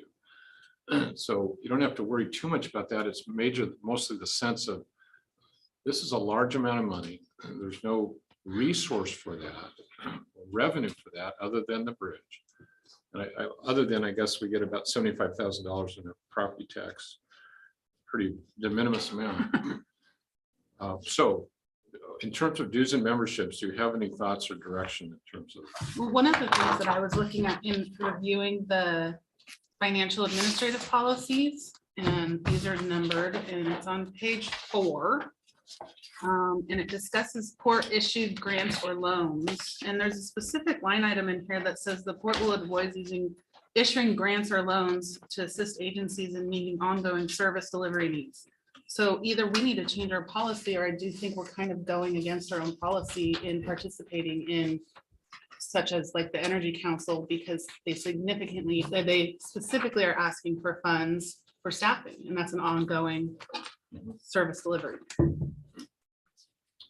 Yeah, we talked about that briefly. The commission has some discretion in those words. It's not an absolute, but it is I do think we should consider it. definitely indicative of. To that line item specifically, that $49,000. 20, I assume that 20 we got requested last week. How do the commissioners feel about that specific line item? To Michael's that question, do we 40? want to be spending that money? is that 49,000? Does that increase the 10,000 increase in the energy? Yes, That they it would want be to- a so it goes to 10,000 20? on top of that for 23. It'd be increasing. I think with the state of the port at this point and how we're looking at a significant gap. I mean, I understand that when you're talking about $20,000 versus a $1.1 million shortfall, it seems like a drop in the bucket, but if we keep dripping the bucket, then I think we really need to. Ben, if I may, can Please. we ask staff that question? One of you guys answer that question for us. Could you handle it every day? You deal with it every day. Prioritize, start with when you think it's important. You think it's important that we do get involved with energy. You know, I'm gonna turn it back to you guys. You guys aren't doing it every day. This is not an everyday job for us. Well, maybe Greg, you have some thoughts. I'd say that part of our contribution to an organization like the Energy Trust is part of being a community, helping out others that are trying to do good things. And in terms of the direct benefit to the port, it's, I'd say it's fairly minimal. They're always eager to help out if we have a question or want something done, but I can't correlate it very specifically with an action or benefit. Okay. This last couple of years. Greater?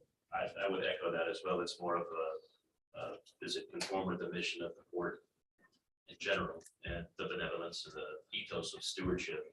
Is that of value as we move forward and becoming more self-sustainable and being more critical of capital and the investments that we make? Well, and one thing I would add on to that is, I think that the port staff naturally does an excellent job internally seeking energy efficiencies in anything that we're doing. And going out for grants and going after all of these things already. I like to see staff streamline it unless there's one commissioner or two commissioners or five commissioners who want to go back and reinstate something that are passionate about it. But I like to have staff streamline some things, cut our overhead. Put it back on you guys. You guys deal with it every day. Well, that's You know it's important. could we move if 20 grand is going into a budget for X, my assumption is when Greg brings us a proposal for anything, he'll have considered energy efficiencies, anything else that solar panels, he'll have considered that without going to an outside resource, or without needing to, I should say. Is that correct? Is that a correct To an assumption? extent, I mean, we're only professionals in our own right. Right. And so as you get to, the multiplicity of construction and development, there's benefit from having somebody who's in that lane every single day. It's hard to imagine one person can be Doing all everything. things. And so a little bit of investment might have a longer return, plus there's a community value as far as the promotion of those entities outside the board. I guess as a fiscal responsibility to our constituents with our money, is that money better spent giving it to them or putting it in your budget for port specific projects and allowing you to then streamline process? I So I'd say- almost think that you've got 4 or 5 entities here that you're talking about. There's probably more that we don't see. Sometimes it's better to select down to 3 and really support them. And then save some money to go do some studies up at the airport or someplace else. You get more bang for your buck if you consolidate than trying to solve world hunger. That's one thing to consider. The other thing I think we've got to consider is financially, we're in trouble here. We may not be today, but you can certainly see we're heading that way. So I think we got to start educating all of these people with their hands out. But when you come to us and you want a 10,000, you want to double in 1 year, you picked the wrong guys. Kevin, what do you think? You're certainly going to be looking at this kind of stuff. Already are. Yeah, I mean, obviously, I think our dues and memberships with OPPA, I mean, there's a real good response there. I mean, they have their own lobbying team that is outside of the scope of our specific needs. And so I think OPPA is a real positive one. You know, is that part of the SDAO? OPPA is part of the SDAO. They back that out. So it's a separate thing. You know, the energy trial, I'm not real close to a lot of the programs. I would certainly defer to Greg, but I think OPPA is probably the one that I'm most familiar with. I think that's worth sticking around in. I mean, I think every port in the state is a member of that, except for 1 or 2 that, you know, maybe not even have $100,000 annual budget. How would we use them? Well, I would say that they are behind the scenes as far as advocating Salem for things like public meeting rules, laws, things that would benefit for contracting, things that we're not necessarily out there lobbying for specifically. OPPA is out there lobbying on all ports' behalf to make sure that we've got good public contracting rules that we can take advantage of. Greg, is that $20,000 a good investment? It's going to make your job easier, better, helpful. That is, I think that's something that we should take a harder look at, but just thinking about here recently, I want to say they saved us $3,000 on a upgrade for electrical investment in one of our facilities. And so there's a return on that. How many of those projects we choose to invest in over the year, and does it equate to $20,000? Perhaps we should take better look at that instead of deciding whether 20 is the number right now. There is value by having a partnership to an extent. Does a partnership value increase significantly from 10,000 to 20,000, or you still have value in the relationship at staying at 10,000? Yeah, I think that's something that we might want to take a better look at. Could I throw just a couple of 2 cents into that? I think each of these dues and memberships, you know, at the risk of sounding crass, there's a political calculation that has to be made. And so the Hood River County Energy Council, it's not Energy Trust, that's a different organization, but the Energy Council is a partnership with the city, the county, the port. And it would be good between now and the budget committee meeting, if you guys could talk to your colleagues on the city council and the county commission and ask them, you know, what happens if we don't throw in 20? is that House of Cards, your whole program, your priorities? Are we not making friends, or are we, you know, do we have a problem here politically with the city council to keep it at 10 or even retract down to 5, you know? Or go to 12.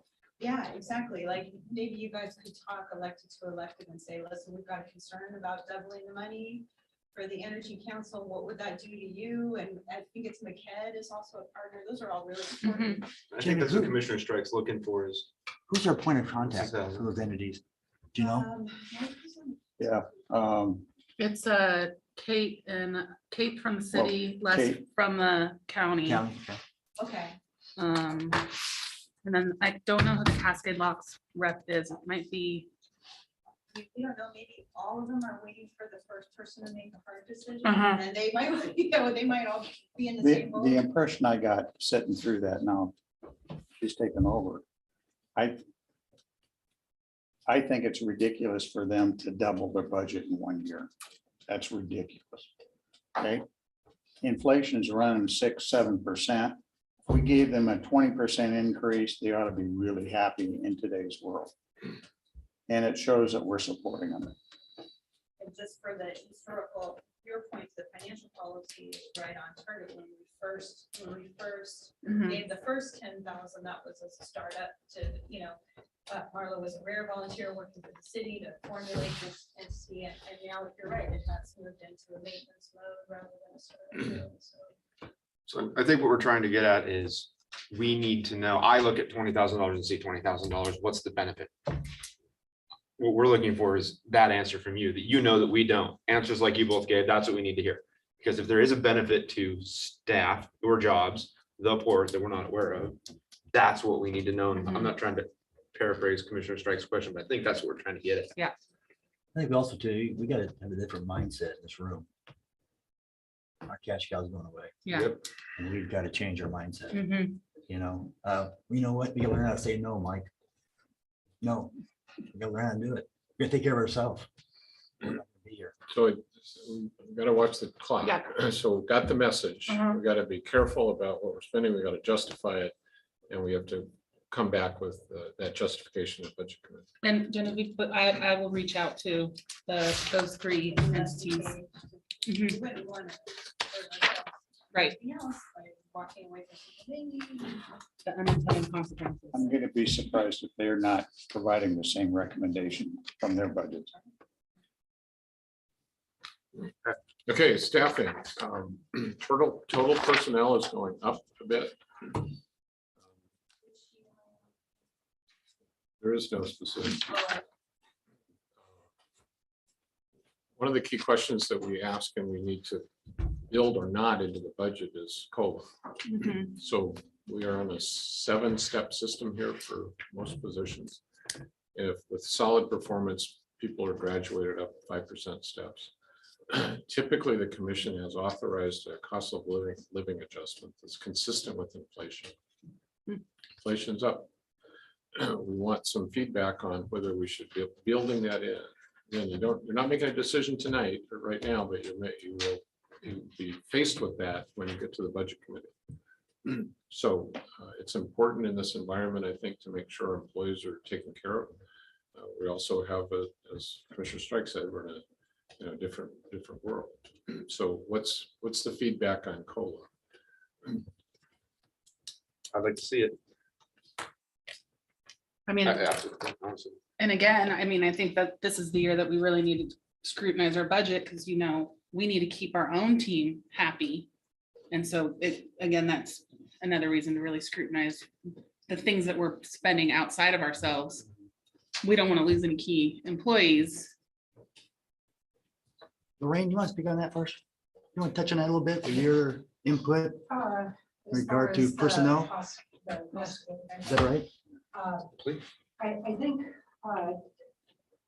attracting and retaining staff is just really, really difficult right now. And it's not that it hasn't been in the past, but I think in the different organizations that I am working with, you know, it's just unprecedented as far as being able to really attract and more attract staff and then also retain. And if you don't retain, you need to attract. Do you So- see attractive format you see out there? that Yeah, You're seeing? well, I mean, you've got this step system, right?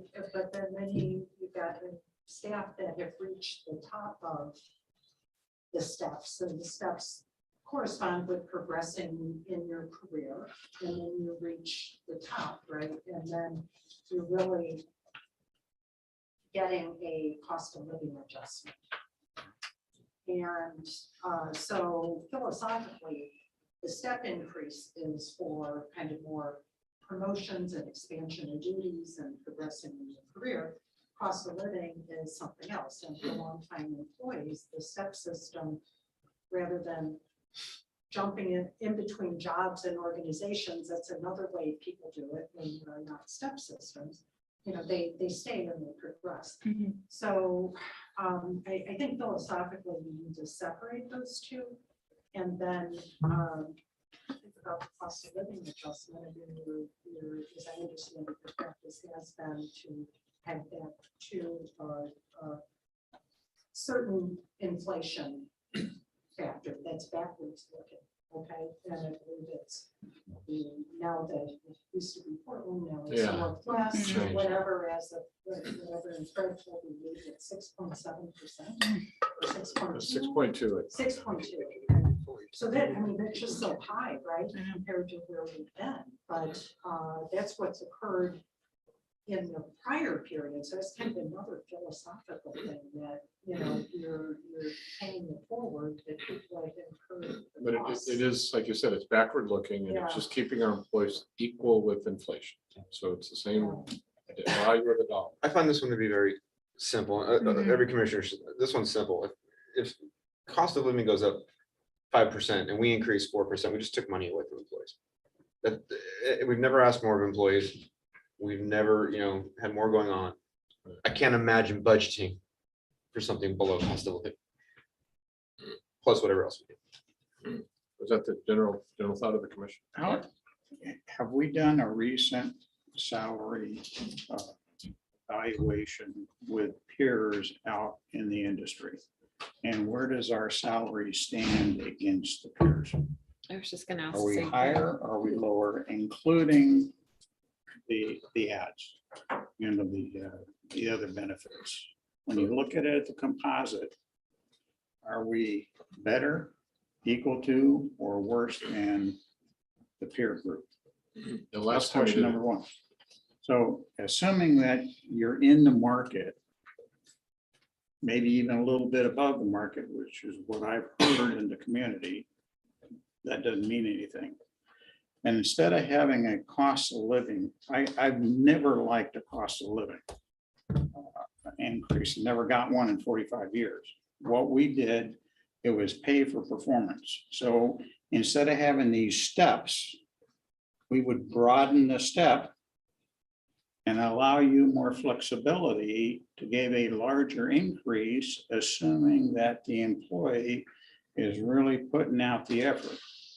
So it could either be the true step increase, or it could be you put a bonus program in place for what we're going to go through here in the next 4 or 5 years. Make it substantial, but it's got to be tied to real true performance. And it gets the hearts and minds of everybody behind this thing, and let's go.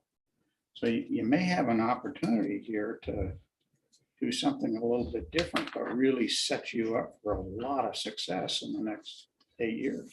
But Mike, that's a little bit concerning though, too. It could be a situation where there's favoritism. It could be, You got to take that out. I know, but we're asking Michael to implement something. Can he do that? Can he actually have the tools and the staff to implement that type of incentive? When it's easier, the cost of living is much easier and maybe more fair and less chance of discrimination. I'm just trying It's to think not that simplicity. big of an organization. It's something to talk about. I mean, it's not, I don't think it's a change that could be implemented for the upcoming budget because it's now. Yeah. That would be a complete polish, but it's certainly something we could talk to staff about and see if there is something that would Or be more instead of advantageous cost- to them and more cost effective and I would just like to know, where are we in the market Mhm. before you make that adjustment? And then how you make that adjustment, there's several different ways you can do that, but we ought to know before we say yes. Where we're at. Could we have them budget for that Sure. and come back to us with an answer to that Sure. question as well at the same time at Before the it gets budget, approved. meeting? Yeah, what, the budget is budget. It doesn't mean that they're actually gonna go give that to anybody. Right, we can have, at that time, they can have an answer to that Yeah. question as well. That's fine. Does that seem fair? I don't think we'll be able to do that in 4 weeks. The last comprehensive salary survey we did was about 4 years ago, I believe. One of those organizations keep track of that. And well, we peg every position, new position or position the promotion, new job description. We have a survey done specific to that. So we have 5 or 6, including CFO and other positions. Special districts doesn't So keep we- that kind of information. We have a lot of diverse positions. So we have, for example, total personnel. It's not a real good pool or comparables. So one thing you could do is give us direction in terms of a COLA increase, because those are implemented July 1st. Right. So when the budget is enacted or when it is in effect, that's when the COLA increase would take place. But what you have identified as a body of work to true up or at least do a survey of our positions and make sure that we know comprehensively where we are relative to the market. I think that's the way we have to do it. I think given the time, that's probably true. So that could be an item in the budget that you will see. What I would agree to is that in the budget, you put a call allowance. Whatever it is, 3%, 5%, whatever the number is, that's in the budget. Before you start writing checks, I'd like to see a survey. It's not, the thing is, within 4 weeks, that survey can't get done. He said we're gonna do this July 1st, is It write the says checks. it's implemented July 1st, but we'll approve the budget before then. I don't know that survey could be done by the time we approve the budget. But you can approve a budget, but with the caveat that you're not going to release for that COLA until you get this survey. You got between now and July 1st to do a survey. Don't feel like you gotta make that decision today and you don't get to vote on it. I just don't know how long it takes to do a survey, and I don't want to be withholding No, nor do I. anything. But you've got May, June. You got 2 weeks, a good strong 2.5 months to get a survey done. But you're still going to, even if the survey says we are above average market, right? Yeah. You don't do any adjustment, someone's making less money next year than they made this year. We need direction on the COLA increase Yep. starting July 1st. What do you guys want to do on the COLA increase during July? This is for budget. I think it has to be with inflation. Yeah, in there, yeah. Budget, have, at least have the resources there budgeted for. May not be implemented, but we have it there in the budget. Too weird of times right now. Okay. Yeah, I All would right. say the COLA is a necessity. And the step increase, like you were talking about for this more subjective, would be more the step system. The COLA would be something that is not based on performance, but written in. And I think a study right now would help show what COVID has done Yeah. to the market. A new study would help show where we really are. Because I know that when we did our last study for the maintenance guys, we were above average. I was very, very proud of that. But I know now that COVID, we can't even get people to reply to an ad for what I consider a great job. And perhaps the survey can help with that as well, not just Exactly. existing, Right. but where do we need to be to attract? Exactly. Right. I hear it. Okay, now let's go to a challenging topic. Go back to the roll up. Please. On my list was priority real estate projects that Greg's going to hit those later. Reserve funds, really important topic. Go down to the bottom. Let's see. No, I think you got it. And now expand that. And keep the left-hand column visible. Okay, fill up. So we're gonna focus on the reserve section, and this is complicated. And it's gonna tie to what Kevin talks about later. First, go down below the heavy line, reserves from sale of assets. Prior commission policy has said if we sell an asset, we reserve that, it's restricted, and it's used to develop another asset. That could be to buy real estate, it could be to develop a building. There's not a lot in there, but a lot of what's in there comes from the sale of the lots on the waterfront. So per policy, prior commissions have said, look, let's just not spend our seed corn, let's preserve that. I want to make sure that this commission felt that was still appropriate. So this is a running tally at the end of each year of what would be in each of those, in that bucket. Correct. So between the first and second year, there's no change. Year 3 to 4, you're actually adding to the reserve from 3.1 to 3.8 million. Correct. That's because it's tied to an assumption about the sale of lot or lots at Handle Mill. So Michael, we're what putting, happened? selling that, putting it into the same reserve. Bobby, you were on the commission that I'm sure discussed that. Does anybody want to change that policy or think we should change that policy? Today, It seems to be your seed capital, which you build something.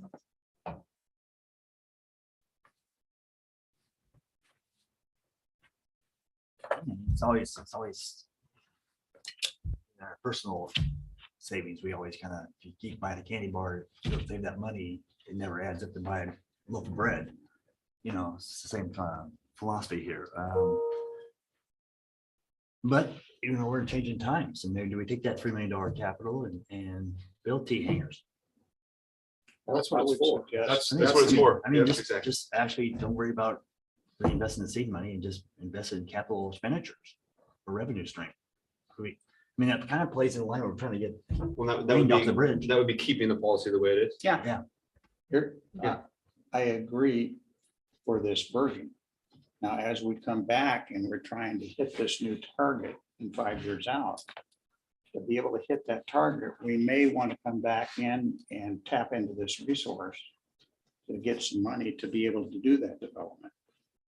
That's what it's for. Which we can do that. We can do that. That's We still have exactly what access it's to for. that. Yeah. Yeah, so we're good. What is this excess money that we put in that fund for that same reason? Mhm. You So know, right just now we keeps us have- in check. Leave it like it is. Yeah. We've got $3.1 million right now that we could take and go build something. Just sitting there. So just to connect the dots, that is a presumption that's in the model. It says we're selling lots at Handle Mill. Because the prior commissions have said, yeah, let's buy it, let's sell, keep one, sell the rest. So we built into the assumptions about land sale, which increase that reserve, but don't decrease it because it hasn't identified a project to put it into, Correct. at least in the model. Okay, so then go down to unassigned reserves. Here it gets pretty interesting. Because what Fred has done here, you see the number below that is the net 10% net depreciable. So that's the floor. We don't want to go below that. So the cushion is what's the excess, the next line, under or excess over 10% net depreciable. So that's the important cushion that the commission has to think about. When you see the number, let's see, go out to.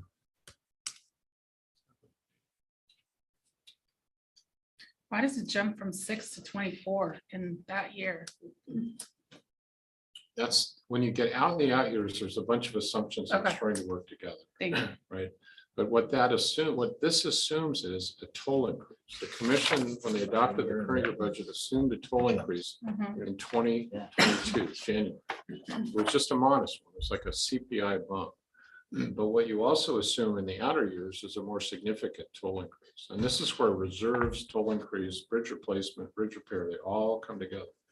So what you see is a 10% number and the number below that, the excess. Now track along, first column 4.5, second column 4.093, drops to 1.6. Why is that? It's because it assumes the replacement of the wire ropes that includes the paving project north and south of Pro Trail as two big capital projects. instead of borrowing to do that, we're using our reserve. That reserve, of course, drops with those two projects. Again, they're all assumed numbers about total construction costs. Mhm. Now you're down to 1.6 in excess of that 10% threshold. There's no answer to this, but I will tell you that from a staff assumption, we don't want to get much below that. You want a cushion on top of your cushion. Because that means if there's an emergency that comes along, you need $1.5 million to do something. Someone hits the bridge, insurance doesn't cover it, whatever. You want to have some powder dry to fund that project.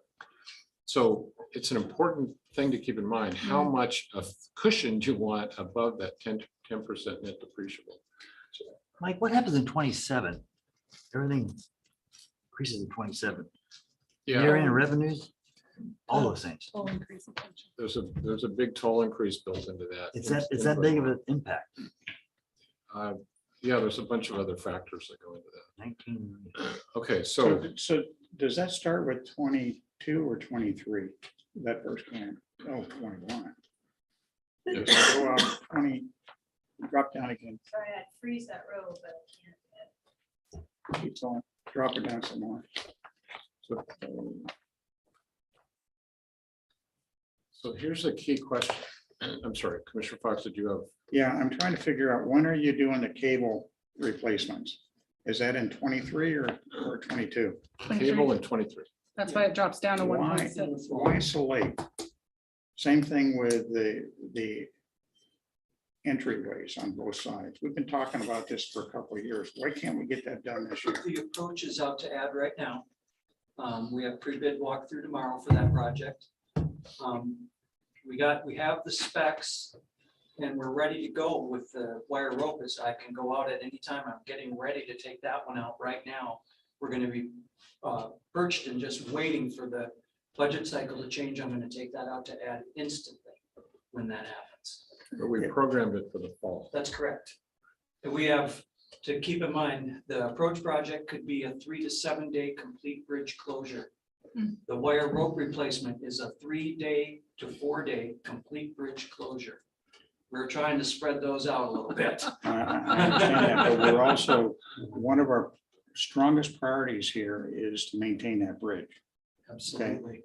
And those two elements, I think, are very key to the safe operation of that bridge.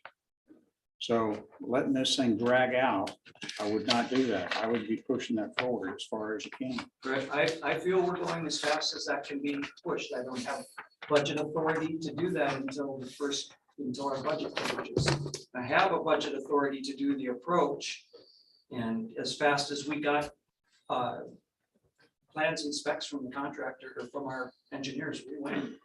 Well, there's a time frame to order the wire, to That's get it correct. manufactured, delivered, scheduled. There's That's harvest we got to worry about. There's summer Thank you. traffic. Yes, season, all those factors. all those factors. Can the two projects be done simultaneously? I think we ought to I can't. give them the authority to go get the cable and as fast as we can, let's go get that thing fixed. We're talking about a safety aspect of the bridge. What would happen if we had to lift that bridge up and the cable failed on us? We're out of business. Our engineers would never allow us to be in a watch mode on that if they felt that was at all, even remotely a possibility. They give us the time frame, and we are right within their time frame.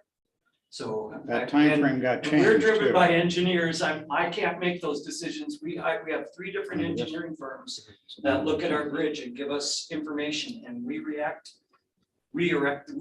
immediately when they have concerns. And as soon as they said it was time to replace the cables, they gave us a time frame.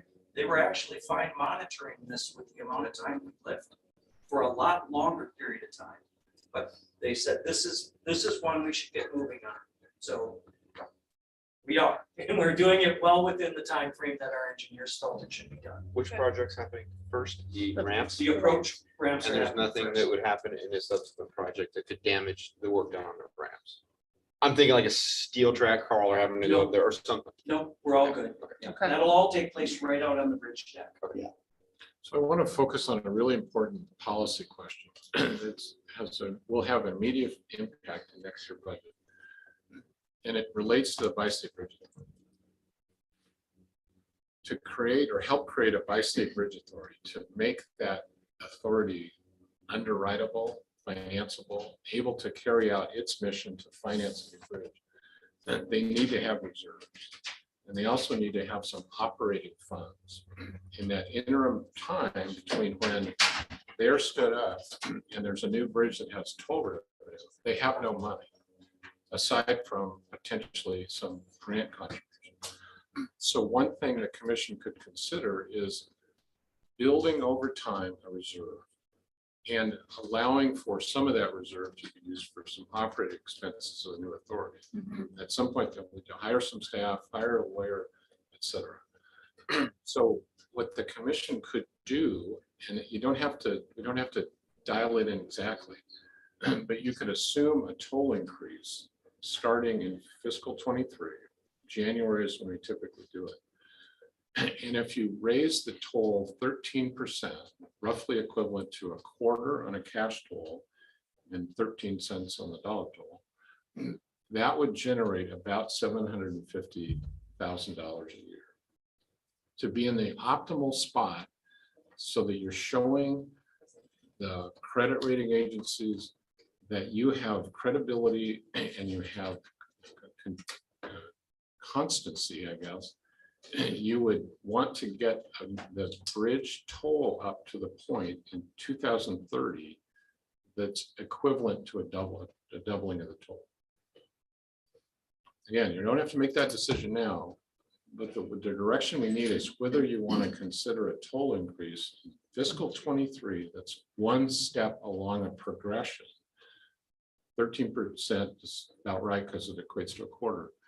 So you build in a toll increase in 23, and then in the model, you anticipate a toll increase every 2 years after that. From one commissioner's point of view, I agree with that 100%. I think there needs to be a little look-see back at the 2018, and there ought to be a piece of that increase going into this reserve as well. How much that is, I don't know. But do I think we need a reserve? Absolutely. Are other agencies looking into similar funding mechanisms? Yeah, Other counties, other That's the agencies? question. I mean, obviously the Port of Hood River is going to start this process. Are there anyone else looking into that? I think we got to look at all of this, and so the answer is, I don't know. But I think we're going to stop there. That's I'm okay. not going They to- don't need an answer. Obviously, we're gonna have to Yeah, start that. there's So lots of discussion in this whole area. I guess the question is not, let's talk about a toll increase. The question is, are we okay with staff budgeting that and Yes, working toward? I think so. you have to. Otherwise, I mean, again, with inflation, if we're not consistently thinking about raising our tolls, we're actually lowering them every year. But this is Yeah. But this is for a increasing it reserve. beyond, Yeah. and it's what you would see on a future line Yeah. is another reserve. And for this point, it's just a place to start putting money. Start away. putting it there Mhm. and start building up. Decisions of how it's used, that will be developed later. But if you start now, then you'll have an asset that you can work with. And a quarter is But- somewhere but near let's 750 call a it- year, you think? Let's call it out as the replacement bridge reserve fund. Okay. So it's bigger than life. Everybody knows what it is. Mhm. Remember too, Has to be clear. there's a commitment that I've talked to Kevin about, $1.25 million commitment we made to raise or build. Yeah, that's the build grant. So there's a presumption, there's a local match. So here you have local match, you have reserve. And ballpark, you'd want to have something like $20 million put away by the time the new bridge is open. Because when they get credit rated, they're gonna, if you can show that you establish a toll increase, you got it in place, you had another one increase, it'll demonstrate that you have the commitment, you meaning everybody, to show the credit ratings that you're serious about this and you have the wherewithal to get toll increases in. So you need to start showing that track record. But if you then double it or go up another 13% or greater in 2 years after that, over time, you're going to see some pretty significant numbers accruing in the $20-25 million range. That would be in a separate reserve. And at some point, someone's going to have to decide how to spend those down. and who makes decision about how much is allocated for operating costs, hiring staff, and that sort of thing. That's all down the road. This is the first step in a progression. And it sounds like there's support for this, so we'll fine tune it, but we'll build it into the budget and establish a separate reserve. The other thing I would like to see in a 10-year plan like this, I know the port has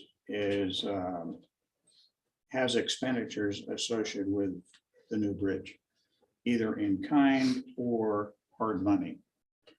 We need to have a report that very clearly and articulately shows that the port is doing their part in setting us up for this new bridge. And you may have it, but I really haven't seen it, and it's hard to get.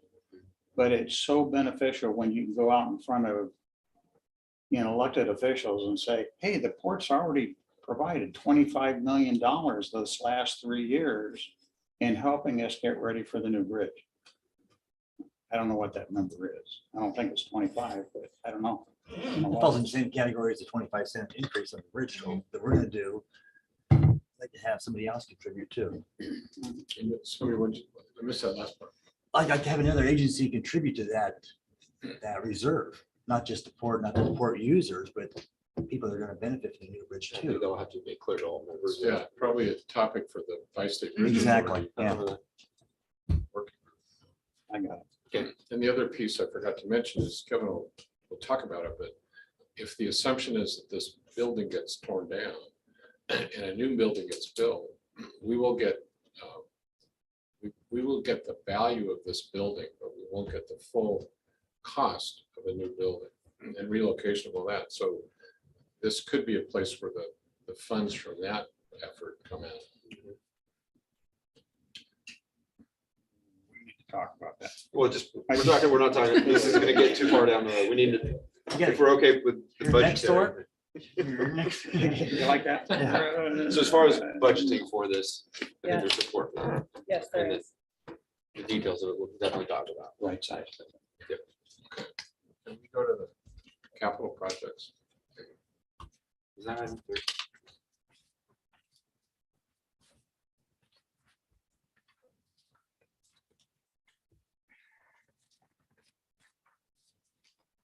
A lot of detail here. I just want to focus on a couple of things. Right there, that's perfect. So Blow it up a little more, would you? Okay. So the lights, one of the lights.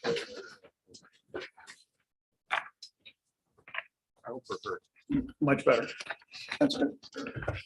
So just know that within the capital sheet, we have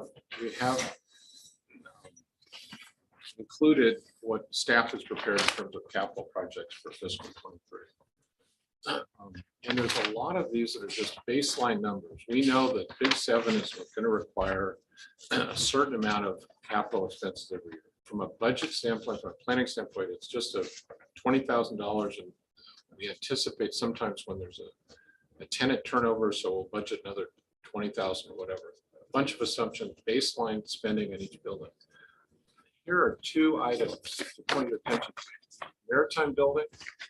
If you go down to fiscal 23 column, $300,000.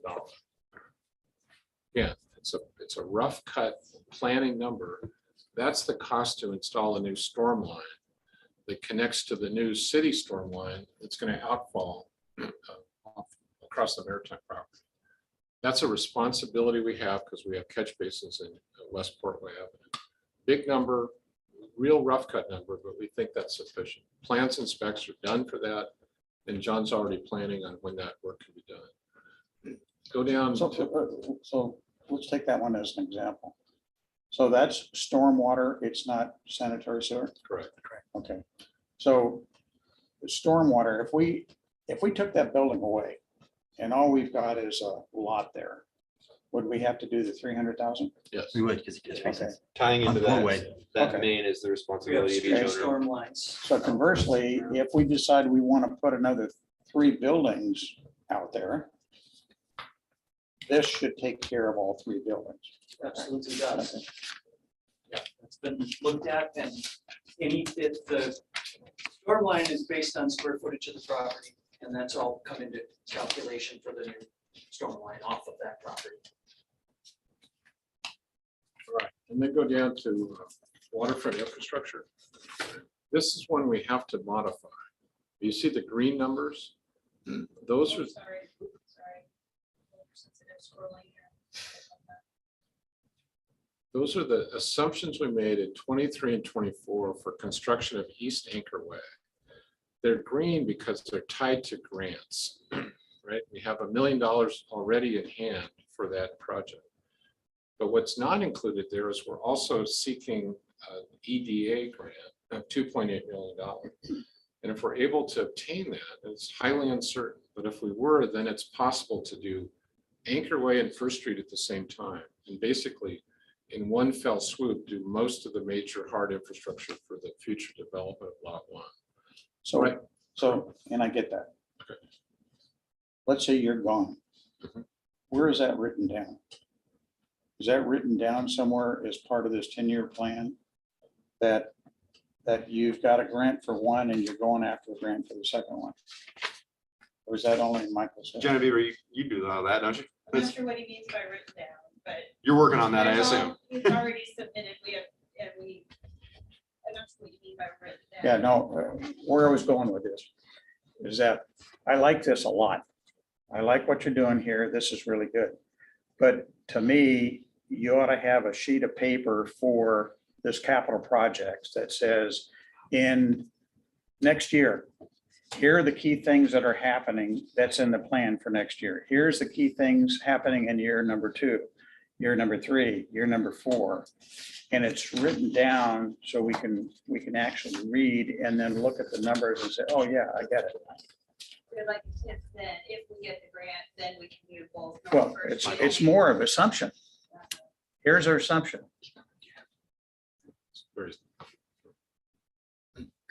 So what we need to do for next year's budget is make the maximum assumption. Remember, a budget is not an appropriation. So we need to assume that we get all the grants and both projects are done at the same time. That'll increase the budget, but it's all tied, all those numbers are tied to significant grants. So the net amount from the port would be somewhere on the order of $1.5 million if everything fell into place. And that 1.5 would come out of that real estate reserve fund, right? We would not presume to borrow money for that. We would use the reserve. What that does, it would have significant future benefits to the port in terms of land leasing Lot 1 or potentially selling property or public-private partnership. Big uncertainty with that. The 2.8 million application was just submitted and highly competitive and all that, but we have to build in the amount as though everything fell into place. And then can you open the 510? Every one that has a little red triangle. So there's, Sorry. So what we're reserving there is, this is a holdover from the city's stormwater project. We've carried a contingency for the last several years in case the port was necessary for the port to contribute to that project. Right now, it doesn't look like we would. So that number either will go away or come down. I just wanted to point out another big number there. But I think that's why you need this verbiage document with your spreadsheets that says, here's our list of assumptions in this particular area. Here's what we're planning on doing this year. And with the assumption, if the assumption changes, then you've got a basis to say, we no longer need this or we need more. Yeah, that's probably, this is the capital list that staff prepares. And this feeds into this. I understand. So but this there's- has a place for lots of comments. So maybe Okay. that's the place to track that. if you fill it in, yeah. Okay. There's lots of others, but those are some of the highlights. So I think I'll leave it there. And any questions about capital spending? Big part of our budget. We've got to be careful about it, and we've got to figure out how we're going to pay for it. Does anybody need 5 minutes? Okay, let's take 5. We're gonna come back. The key issues, I'll just, staff is gonna be giving us kind of a summary, and then we're gonna chat a little bit. We're gonna be a little shorter on time, so we're gonna try to make sure everybody has time. So let's take 5 and then come back and get to that.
Okay, we're gonna move on to key issues section. But most staff members are gonna chat with us about the topics you see in front of you. And then I think they're looking for some direction on the project. So we'll start with John and the existing bridge capital project planning. Hi, everybody. Just first, it's really great to see you all in person again. This is a topic you guys are inundated with in pretty much every meeting. I'm gonna try to keep this really brief.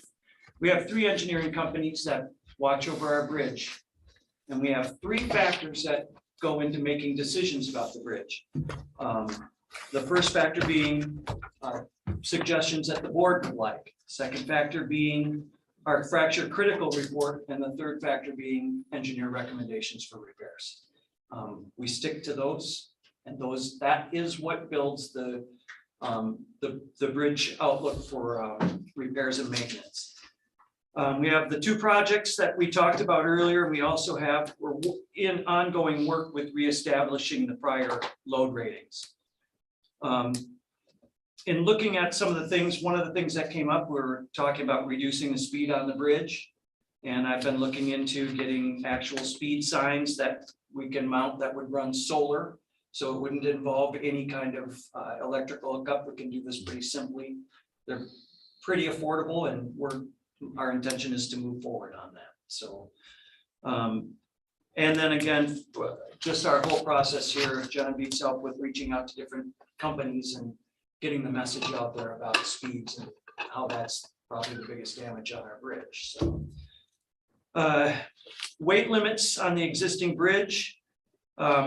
We'd like to start working with OSP and ODOT, again, setting up jump scales and getting a real effort so that truck drivers are aware that they can't just drive across. We could put in some type of weigh in motion, but that's pretty cost prohibitive when you're looking at replacing this bridge. So, and then just continue funding the load rating analysis and developing the plans and the specs to get us back to our prior weight limits. I think those are really important. And the one that I will add to that is keeping that reserve fund for repairs. Our obligation to fix that bridge doesn't go away till our obligation of that bridge no longer exists. And I'd hate to get in a position where we have to take out a big loan on a bridge we're trying to get rid of, because then when you go to get rid of the bridge, you've got to take care of that loan as well. So I just want to say that having that money to do those operationally is a really important step of this, getting us to the new bridge without putting up a big obstacle that could get in the way of getting rid of the new bridge, getting a new bridge. So I think if you're in agreement with that direction, I think those things are mapped out really well in the 30-year outlook. And so I think we just keep going with engineers' recommendations on what's got to happen. And then when they ask us to go, it's time to go. As we did, the wire rope was out, and we took that and we brought that back in and came to you last budget season and talked about that. And we knew that we'd be bringing that into the new budget, and I think, and we're going to get that done. And I think, we'll go out to add right away on the 1st of July. So we've been rolling up the CMP into a 4-year window. And so that's pretty much what our budget reflects, both in the CIP and the CIP for the bridge. I think it's really important that we keep an eye on that. And I know that there's a lot of optimism about a defined definitive date of that, but I've seen a lot of bridge projects in my career get right up to the gate and not make it. And I just want to keep in mind that there's always that chance that this doesn't happen. I know nobody wants to say that, but that's the elephant in the room. There's always a chance that might not happen. In that case, there would be $20 to $60 million worth of work right out of the gate. And that's going to be stacked up right there, and it's going to have to happen immediately. So bearing in mind, pushing that out has potential consequences. When is that date? That date right now is in 28, I believe this one was based on, correct? And why do you believe that? What's that? Why do you believe it's 28, not 27 or 26 or 25? Well, I think because we just keep adjusting each year as the bridges slid away from us, we just keep adjusting that for But year. that's the wrong answer. You need an engineering answer that says that if you don't make this investment in year number 3, your fracture critical will be so far down the road, there will be a domino effect. Yeah, I think if you So- take a look at the capital plan, you will see that that is absolutely taken into consideration in the long outlook. All of those topics are talked about by me and the engineers on a monthly basis, Michael and I and the engineers a couple times a year. We are absolutely moving with their recommendations. This whole plan is based on their And- recommendations. Some of this would be if we were not attempting to replace that bridge, if we had not started that process, some of these projects would have already been occurring. That's We correct. intentionally pushed them Yeah, to a no, I later know. date years ago. But to the get way there. we're pushing them because, okay, it's a new year, we're gonna push another year. I don't think they Where's keep the- going back. Where's the engineering evaluation that says you've Yeah. hit the wall? That's what I'm looking for. What we're doing, and I get it, we're pushing things because it's time now. But where is the wall? And the only way you can get to that wall is in an engineering evaluation that says, okay, your safety margin now is here. And it's, you either gotta shut her down or you gotta make these investments. We have that conversation about every single project that's on this list every year. And does that change? Yeah, the wire rope was a pretty good example of that. The wire rope was actually way out. I can't remember what year, but it was way out. Yeah, And but that what- was still with the broken wire. So our engineers felt pretty good about that. But as we started looking out and as things started creeping away a little bit, that's when they decided that that was the one project that had hit that point where we had to take action. The approach and the wire rope were those two projects. when you talk to them, what's the next one?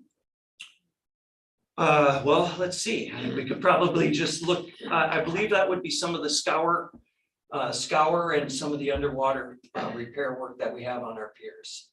And then moving into some of the seismic upgrades to the bridge. So painting was also. Oh, thank you, Mike, painting, of course. Okay, so I can certainly see the painting with my background. Do you want that articulating truck? Will that save us money by putting that in this next year's budget? I think it saves in the short term, and I think if we were looking at like owning a bridge for the next 30 or 40 years, it would probably be a good investment. But I think with the relationship we've just developed with ODOT, and I think we have access to that truck at a very affordable rate. And I think that solves it. I think we've really done the right thing there. I would love to have that truck. But I realize that, really we're looking at that such a short period that it could benefit us. And I would say- the types of projects that we have to get underneath are so limited that only happens to us every couple of years. So, I hope you're right. well, so far, I hope I've you're right. got 9 years of looking at that bridge and there is nothing there that concerns me about public safety other than the narrowness of that bridge. There's nothing there that has me concerned. My family, Should- my friends, everybody drives across that. We just finished this first phase of the analysis on the bridge to raise the limit back up. And in that study, there was half a dozen items that they suggested we go do. There was a couple beams they wanted added, a couple gusset plates reworked and so on. Do you have that in are you planning on putting that in the next year budget? Right now, the analysis of what it takes to get there is not quite complete. We're not there to really know. No. Irregardless of whether we raise the limit back up, which I think is a discussion, another discussion. But by putting these members in place, it's going to help stiffen what we've got. And will help prolong what we've got a little bit more. And it sounds like to me, the investment for those few items may have a very large payback on just maintaining what we've got. So if that is the case, if that's a correct assumption, should we not go ahead and proceed and get the design done to put those members and fix those gusset plates? I think if that's the direction the board wants to go, then we can certainly do that. I think right now, we're still trying to figure out the mechanism with ODOT to be sure that making those changes will actually change ODOT's view of the weight limits on the bridge. We're not quite there yet. So assuming that they say no, would you still want to do these modifications? Those would only be to bring us back up to a load limit. We're completely safe with the bridge just as it is for the load limits that are passing it, or we wouldn't be allowed to do that. Okay. So, let's.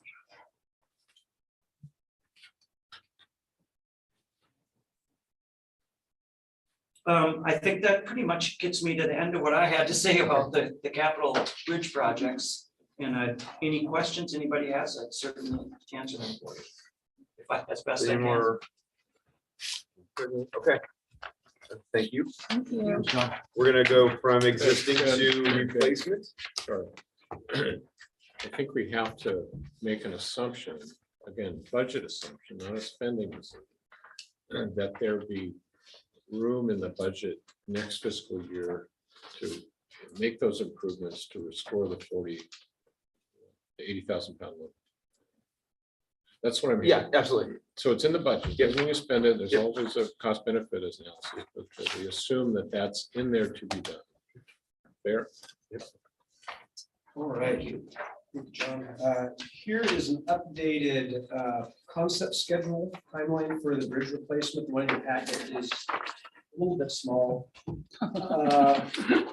And I don't know really to the degree for this discussion, how much we're going to rely on it, but perhaps for the relocation discussion on the building that we're currently in, it may come in handy. So the anticipation is that this building and the maintenance shop need to come down in order for the construction team to jump off the new bridge from right in this area. So part of the question is we have $50,000 in the upcoming budget to develop some criteria to try to figure out where should this building and the maintenance facility be relocated and or rebuilt. So one of the big discussion points is going to be where is this going to be relocated? So we do have the $50,000 in this coming budget. And so I think that's a discussion point. Don't necessarily need to get into exactly where the building's going to go, but just that we've got, we'll have an AE firm come in most likely early next year to start developing the criteria for the site location. The other one that's been discussed already is the transition from the current Port Commission to the new Bi-State Bridge Authority. Certainly reserves are a big part of that discussion. But theoretically, you will be seeing this new bridge authority with a new board as early as July of next year. It will be a new local government within the Mid-Columbia region taking on, at least conceptually, this project. But they will have no employees, they will have no source of income. And at that point, there won't even be any grants in this new bridge authority's coffers. So there's going to be a transition from the work that you're doing right now to when this new bridge authority takes the baton and is running the new bridge. So in the coming months and years, there's going to need to be a discussion about how the commission would like to see that interim role. For example, you could have this new bridge authority and there could be some type of an IGA perhaps between the new bridge authority, which is just a board with nothing else, and an IGA with the Port of Hood River to provide the administrative services that myself and others here at the port have been doing for the last 4 or 5 plus years. And so that would allow the new bridge authority to then apply for its own grants, not in the name of the Port of Hood River, but in the name of the new bridge authority. And then as those grants get received, then slowly that transition to the new bridge authority takes over. So we don't have a lot of certainty as to the timing for those types of things, but I think that that's certainly an area that the commission may want to discuss. Another one that I think is worth. Sorry. Yeah, go ahead. The presumption is that you have the resources and the personnel, meaning consultants, you need to develop the agreements, and establish it, and sort of create a business model, I guess you call it, for a new SBA. And there's enough juice, there's enough resources now to do that. Is that correct? Absolutely. And really with the replacement bridge management contract that's coming on board, that's going to provide a huge amount of technical support in addition to the administrative support for the new bridge authority. So there's You know, no, all of this has to be worked out, but one model is that a lot of the services until we get down into 27, 28 timeframe, when we get into construction, we keep that with the port, and the port charges time for those services that they're providing. And what comes to mind is especially payroll, accounts payable, those kinds of things, paying invoices and whatnot. Right now, the funding that we've got is actually coming in through the port. And I don't see that changing for a while. And hopefully there will be 75 million there and another 40 here in not too distant future, plus the 15 that's around. And maybe we can get some more going, but it's going to have to come into someplace. And my vision is it comes into the port until the bi-state bridge authority is really stood up and we've got a structure and we've got governance and everything else that we need to be able to slowly take that responsibility on. Are you budgeting for getting us there? What you need to get us there? Yeah, I think so. I think the work that Steve Siegel's contract will be doing a lot of that. So I think that there's plenty of budget authority right now. It's more kind of an operational mindset about, okay, you know, at what point, I mean, we've heard about it over the last few years. At what point, how come somebody else isn't doing this, right? So this is really the next step is in, 4 years, new bi-state bridge authority could be taking over the reins on this project, assuming that there's grants that they're writing that are coming in, so on and so forth. But what is that? How does the commission kind of envision this transition period? And that's kind of more of a hypothetical question because there's a lot of unknowns as far as when these grants are going to be coming in. But it's something now that even in the contracts that we are undertaking with the management contract and even the grants are assignability clauses, and it will be interesting to see how those work as we move forward. But at least we're putting a placeholder down there so that if the transition is necessary, we tried to include that in all of our legal documents. Yes, so as an example, this first contract to RBMC, it's with the port, but it has the ability to novate over to this new entity. We don't have to go back out. And we do the same thing with design, and other things. Sure.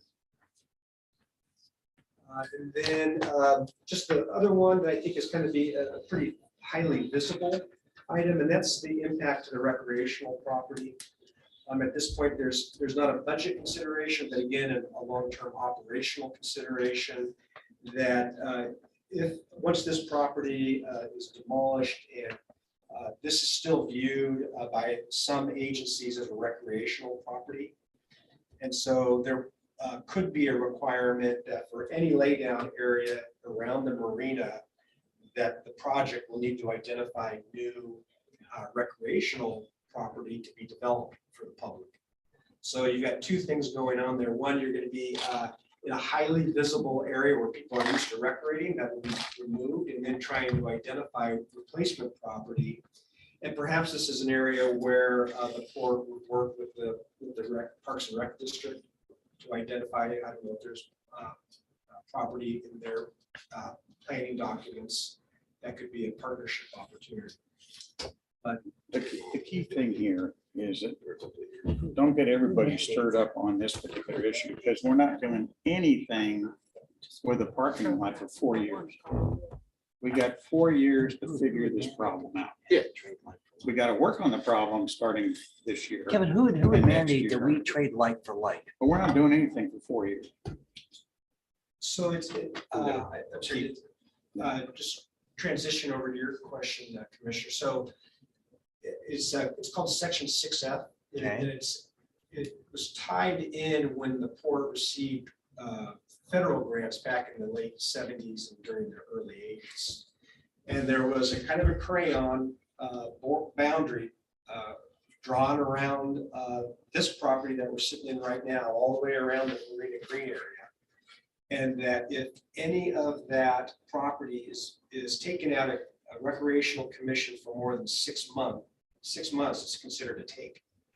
And so the port for the project would need to then find a like amount somewhere in the vicinity that would make up for that loss of recreational. Okay, so can we carve out a caveat that stipulates it during the construction of the new bridge?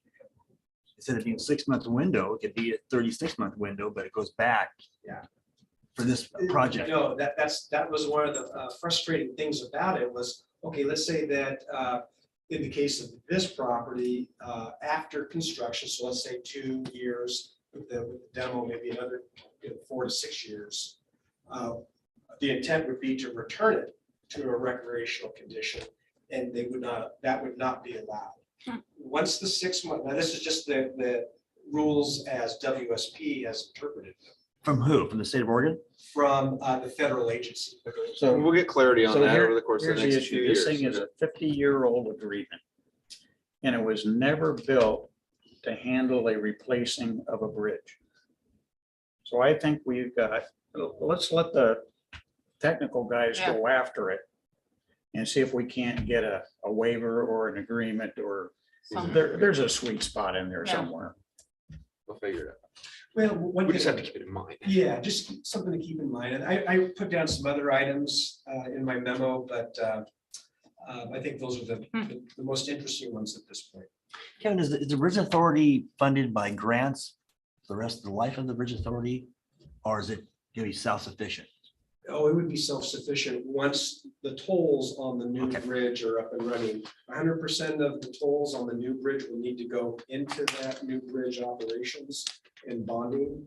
So it would be a self-sufficient entity all into its own. Thank you. Thank you, Gary. Lower Mill. Moving everybody back to some fun stuff about assets. So a couple of sessions ago, we touched on Lower Mill, and essentially, I think what the ideal takeaway here is confirming what the commission policy. Prior commission, they had a policy that the intention was to maintain one parcel and market the remaining. And so essentially, we want to get down brass tacks. Is that still the marching orders? Do we want to keep one, or do we want to sell the rest? Do we want to sell them all? Do we want to keep them all in long-term grounds? These are interesting questions because they bounce right up against the 10-year model and the assumptions that are embedded in that.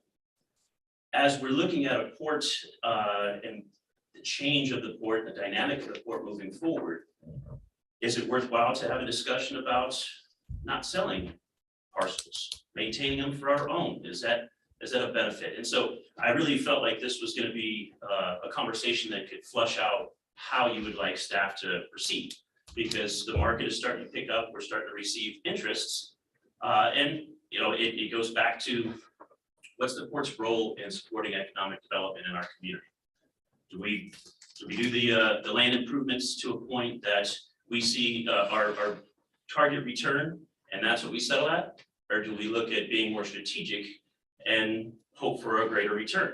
Or again, do we look at retaining those assets? And then we look at ground lease partnerships. It really is a question, you know, I've put basically those 4 potential actions. I guess it's worthwhile going through the key questions just because they're there. Is yeah, what is the port's strategic vision for improved land at lower mill? And how does that fit with the port's mission to support economic development? It's a key policy question, I think, that we could use some direction on. So I come right back at you based on what we talked about before, and I'm gonna get the numbers wrong. But in 5 years, we said the industry and commercial, we wanted that to be a, what do we say, $1 million positive or $1.5 million positive 5 years out? I don't think we said anything. Well, true, but something like that would help you come up with an option that says, for me to get there, I believe we need to sell, or we can continue to develop. Exactly. You ask yourself, is the immediate inflow of finance, is that sufficient for the long-term viability of the port? Or do we need to consider other strategies? Is that a slow trickle through ground lease where we don't have a capital deployment, but we still receive some revenue? Or do we wait until the market is adequate for us to deploy our own capital and develop our own assets to realize a greater revenue? I mean, these are questions that we can't answer today, obviously, but we do know that the commercial real estate is at an all-time premium. We know that there's a limitation on industrial land in our district. We know that construction costs aren't really, they're not conducive for us to develop ourselves.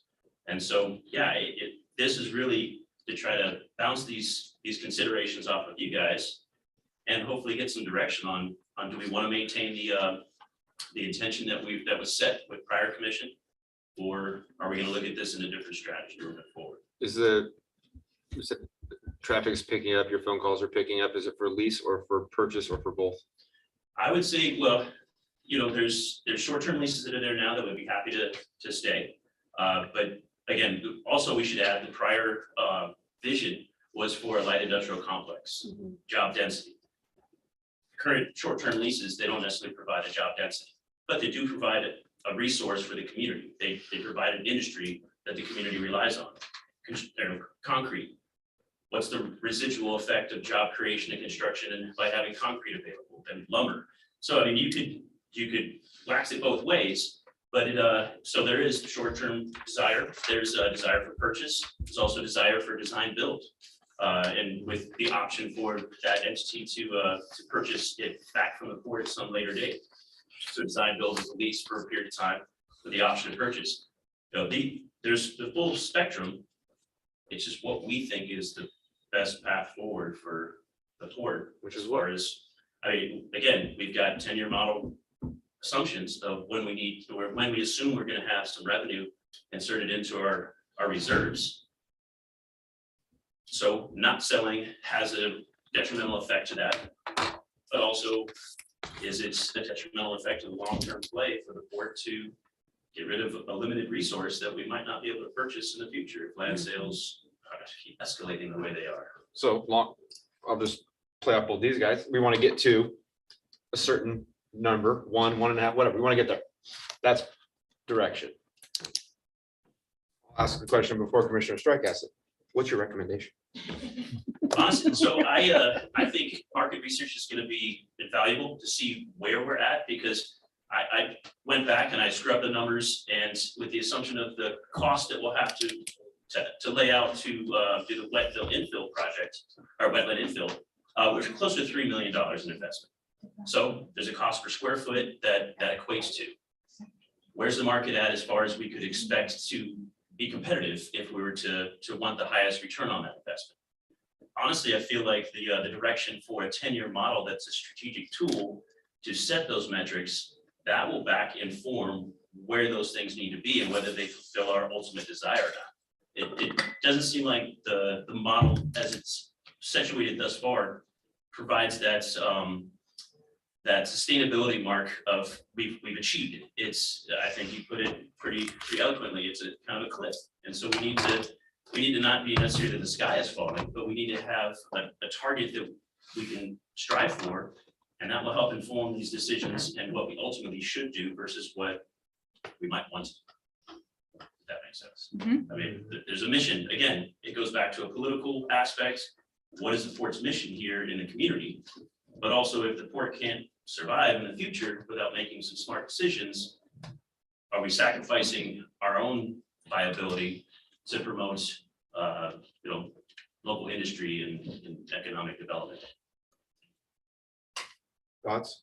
Well, I think we gotta be concerned about our own economic development and our own longevity of the port. I think, the past 15 years, Mike and I will agree to this probably, that our end result was different.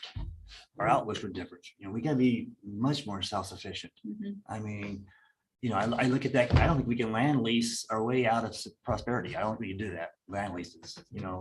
My thoughts on Lower Handle is we sell a few of the lots, take that capital and develop one. And have a cash flow and have an ownership, instead of small ground leases.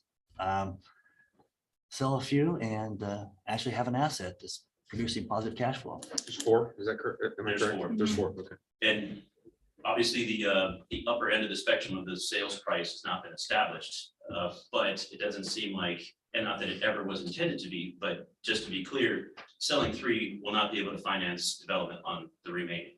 You'll still need to pull from reserves. It will assist that effort, Sure. but it's not going to be a clean sweep as far as that's exercised to. Well, it depends what you develop though too, right?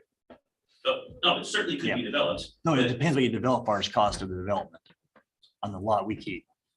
True, Yeah. but looking at, and we'll get into airport construction costs, looking at construction costs now, it doesn't really matter what you develop. If you develop a structure that is gonna have some sort of a industrial use, it's not gonna be fully financed by the sale of 3.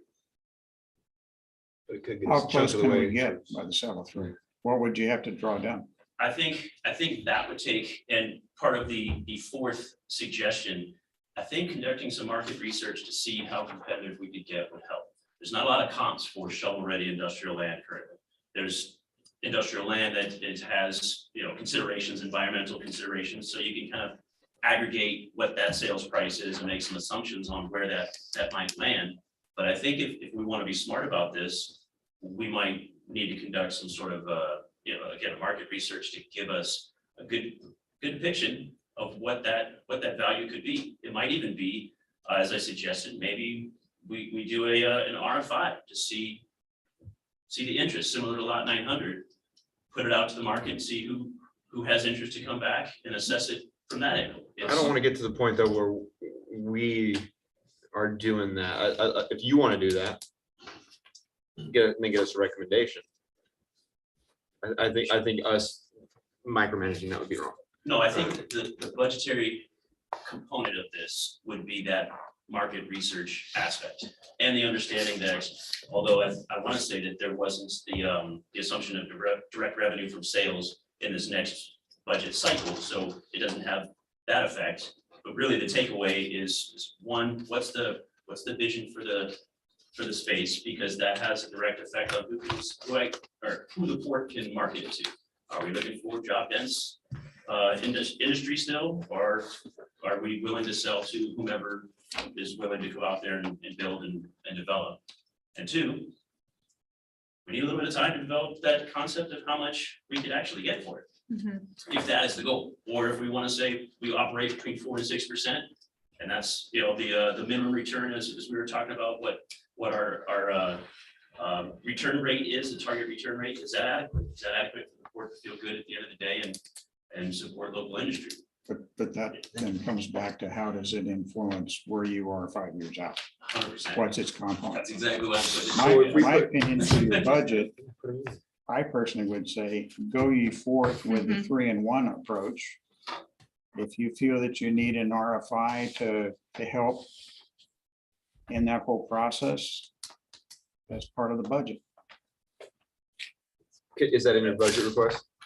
No, to sell is not part of a budget request. It's more of No, to do this research, so you can come back to us with a to recommendation. request, budgeting authority for a study, so that way we can set our target price points on the sale of said 3 parcels. Also I think we have to look at it as a policy procedure too, is I don't think that 4% is going to cut it for the next 20 years. We've got to look at that differently. And it's So we as a one-time board project. got to address that as a policy and change it. So you know the numbers going into it, you're required to achieve.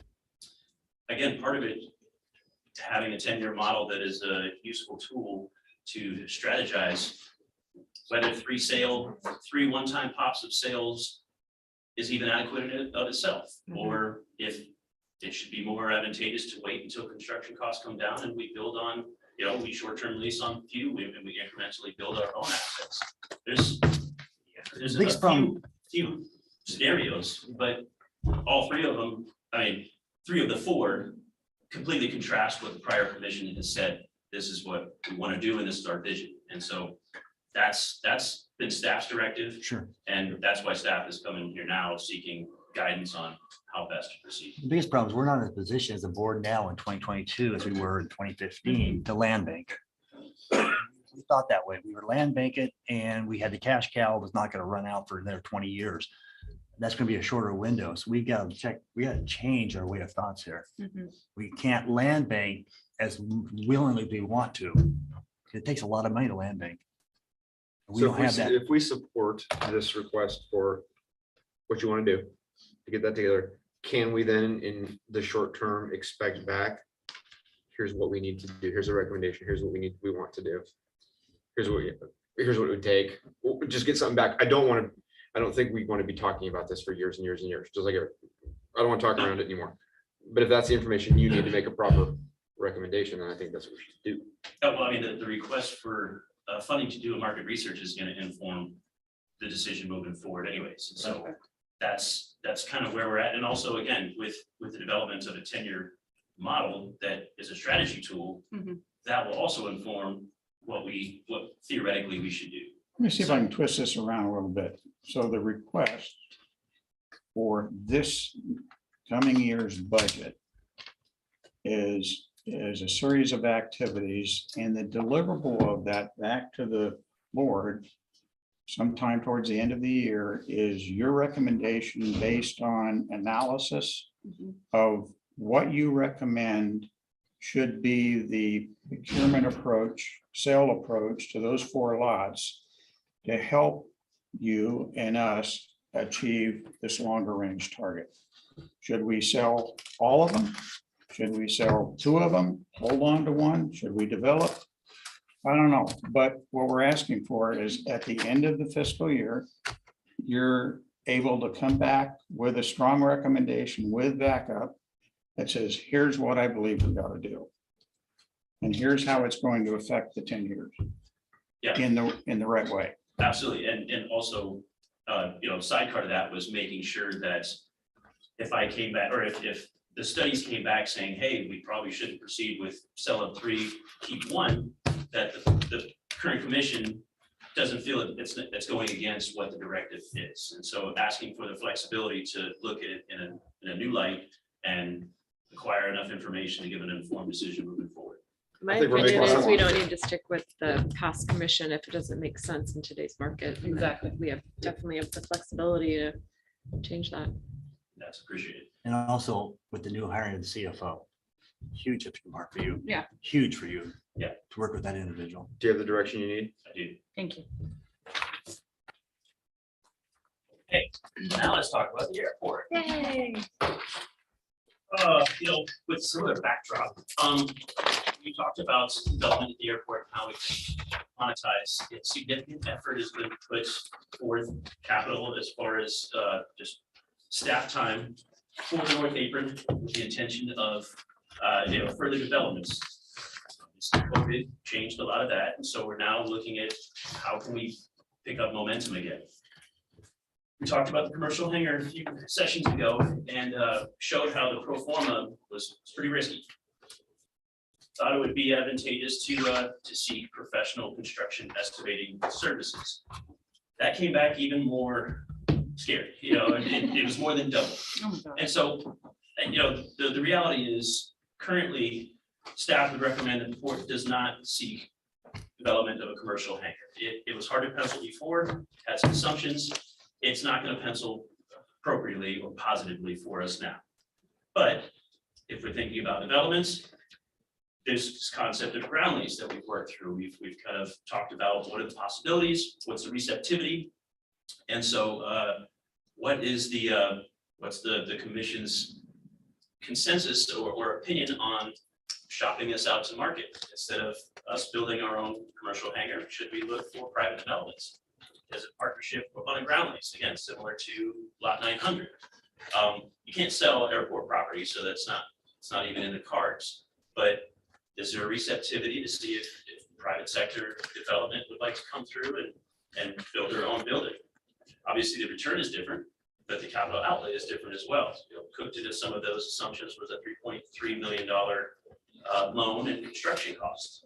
We wouldn't necessarily have that. We would have an immediate return depending on the scope of the ground lease. So this is more just the commission's opinion on, is that something that would be receptive to? There's not currently somebody knocking on the door, but it hasn't been marketed. Let's just each stop right there and are we receptive to that? Yeah, if it's I'm not open to penciling all of out the other rest to build it. Again, saying what Heather just said, if we can't rely on what's happening in the past, we have to go with what the market's doing today. And if we need to look outside the box and start thinking differently, we need to know what our options are. With that said, pose this slightly different for you. Let's say you own the airport. You had total control of the airport as it stands right now. You know what it is today. You probably have an idea what you'd like to see out there. Which is the sequence that you would go after first, second, third, fourth? Can we finish the last question and then we can move on? I'd like each commissioner to answer the question. Oh, I said, I'm not for ground leases, but the airport is a unique situation. We have so much federal money involved in it, state money involved in it. We have a lot of restrictions at that asset. Yeah, so I would consider looking at a ground lease for the airport, but not other locations that we own outright. But it's a tough one. The airport's a very tough, restricted entity that we have. They have to work within these parameters, and it's just not cost effective. And due to the fact that our size of our airport and what it's going to provide to our community is limited, and we got to realize what it is and accept it. So to answer your question, yeah, I'd be up to a ground lease. I don't like them, but I think the airport may pencil be the best way. So 5 commissioners telling you the same thing. We will look at the idea of ground lease. We will look at the idea of private investment. Feel free to bring us what you come up with. Perfect. I think an excellent segue into the commissioner's question as far as a very important piece. Yeah. Doing this one at a time is never going to be a good idea. What does it look like? Yeah, well, I think to lead off that question, you have to understand that the revenue generated at the airport can't be used to subsidize any other asset because of the FAA assurances. If the airport makes 1.5 million net, that stays in the airport kitty. So that concept of how do we make this a successful airport, in my mind, the first thing to do is get it self-sustainable. If you can get it in the black, it's successful. Second is how does it serve the constituents, the community, the users? There was a desire for commercial activities, increased commercial activities, but some of those, they had noise constraints. Perhaps there's other industries that would like to be situated out there. But without the facilities, without the proper buildings to support that, it's been limited. And so is that a better use? Is that a better utilization of the airport? To me, that would be a success because you're supporting local flight communities, supporting local businesses, adding jobs. And second, just jump into it, hangar space, just as far as storage. It's highly sought after. It's a topic of conversation at just about every airport advisory committee meeting.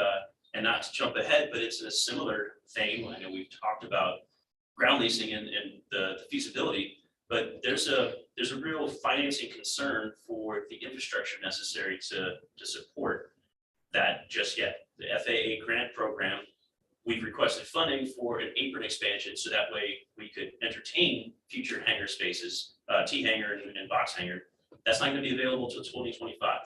So if you have readily eager developers who want to build hangar spaces, should we say, if you're willing to build the apron approach to access the taxi lane, we'll consider it. But what is needed for something like that is another feasibility study, a site analysis, because so far we're just looking at little cute pictures on a map of saying, hey, this is where it could be. We don't really have a full scope of the necessary infrastructure as far as utilities or environmental constraints, any of that. So when we even consider going to private sector saying, would you be willing to do this? We don't have anything to gauge their proposals as far as whether it'd be successful or not. Gregor, can we go back to the 2025 funding for the feds and reimburse the developer for the apron development? I don't know. I don't know that would be interesting to ask the FAA to pay for something that's already built. Exactly, yeah. That would be a tough ask. I don't have an answer to that. Okay. But it could be portioned off into smaller, more bite-sized chunks for a developer. Okay. But again, it's tough to gauge what the whole scope of a construction project might look like, because so far we're just talking about these pictures on a map that, during a planning process, somebody said this was like a good spot. So the budgetary request, just to get back to what is relevant as far as, we've got policy and direction, but the budgetary request would be another site analysis, a feasibility study for that area, and see how it could be worked in such a way that either, private sector does it, or even ourselves, because we're gonna need to go along that path in the future if we're gonna consider building there ourselves in 2025, if we didn't find private sector development interest to do it earlier. How many hangars are needed right now? What's the backlog on waiting list? Off the top of my head, it's right around 36. And Is it Daryl 40, could probably yeah. chime in just to, we have 36 hangars now, T hangars, and we have that same amount of interest for new hangar space. Do we have enough space to put another 30, 40 hangars out there? That is something we need to look at, how many we could fit. There's a wetland nearby, so that's gonna keep us constrained. We need to really dive in a little bit more and see what could be accomplished. And also, we wanna make it as packed as possible. So we don't wanna necessarily shop it out to private sector and say, you can just build 2 or you're gonna build 5. No, I We'd wanna see- agree. They ought to do a whole suite. Well, it seems to Yeah, me that something that's feasible. I mean, there's a cost to it. So every it's like- question that we're gonna have for him now is not gonna, correct me if I'm wrong, gonna have a hard time answering unless he does feasibility. Yeah. So I agree. So let's do that. I agree. Okay, and again, there's, as far as the receptivity for private ground lease We already said yes. to include apron, perfect. I feel like I have all the direction I need, unless there's more you guys would like to discuss.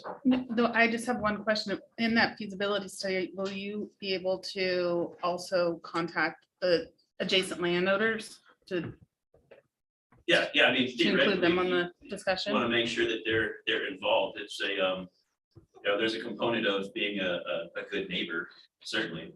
But I don't know that they'll drive the project or not. I mean, there might be constraints or considerations, but as far as, Just so you have a whole picture.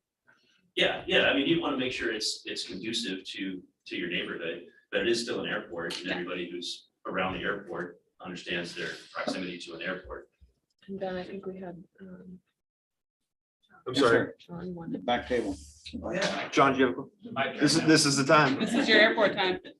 All right, well, you're all discussing this thing as though the port line or the airport doesn't own any property anymore. It's the last place you're ever gonna be able to do any work at all, and that's not really true. There's 50 acres around that airport of maybe suitable airport development property that just doesn't belong to the airport. Now, I know that, and a whole bunch of our different little planning deals, we've had a big map out here that says, okay, great, we're gonna have extra hangars over here. And then they go away. And the reason I found out just lately that they go away is because the feds aren't gonna support any of that. So you're not dealing with anything if you're not getting money from the feds to do it at the airport. Other than that, it turns out that there's a bunch of people on both sides of the airport that would really love to get involved with a private-public partnership. Now, that actually is authorized by the federal government at this point, Because of the last gas tax authorization that was done, and whoever the guy is, that's a senator in got that put in there, and that you can do that if the, and what you need to have a public-private partnership is you have to have a public, which would be the airport, and some private people, which are anybody around the airport. And if the public side requests, because they're out of space and they don't really have money to do it or whatever they do, to be able to put hangars up, for instance, off their airport on the sides, both sides, that it can be done. Okay, so I'm just saying, don't get all hamstrung with the idea that if you're not doing it and you're not in complete control of it, that it can't happen at an airport. See, that's exactly where I was going with the next question, because I knew that this thing was out there. Should we not put that in the budget to bring that effort to get a lot more visibility of what you guys are kind of doing out there and see where we can find some synergies where it makes sense to grow? I'm fine with considering other options out there, PPPs and so on. If it's going to help the community, why not consider it? And there's a potential place, maybe, I don't know, airport revenue stays at airport revenue on private property that we have a partnership with. Can that go somewhere else? Lot to look at. I mean, an interesting study. Yeah, I didn't know we were gonna get to talk, but anyway, you can say something, I thought we were gonna listen. The other consideration is there is a lot of people would like to build their own hangars. Lease type thing. One of the big problems is it happened in the past. These construction costs are so high the last couple of years, especially.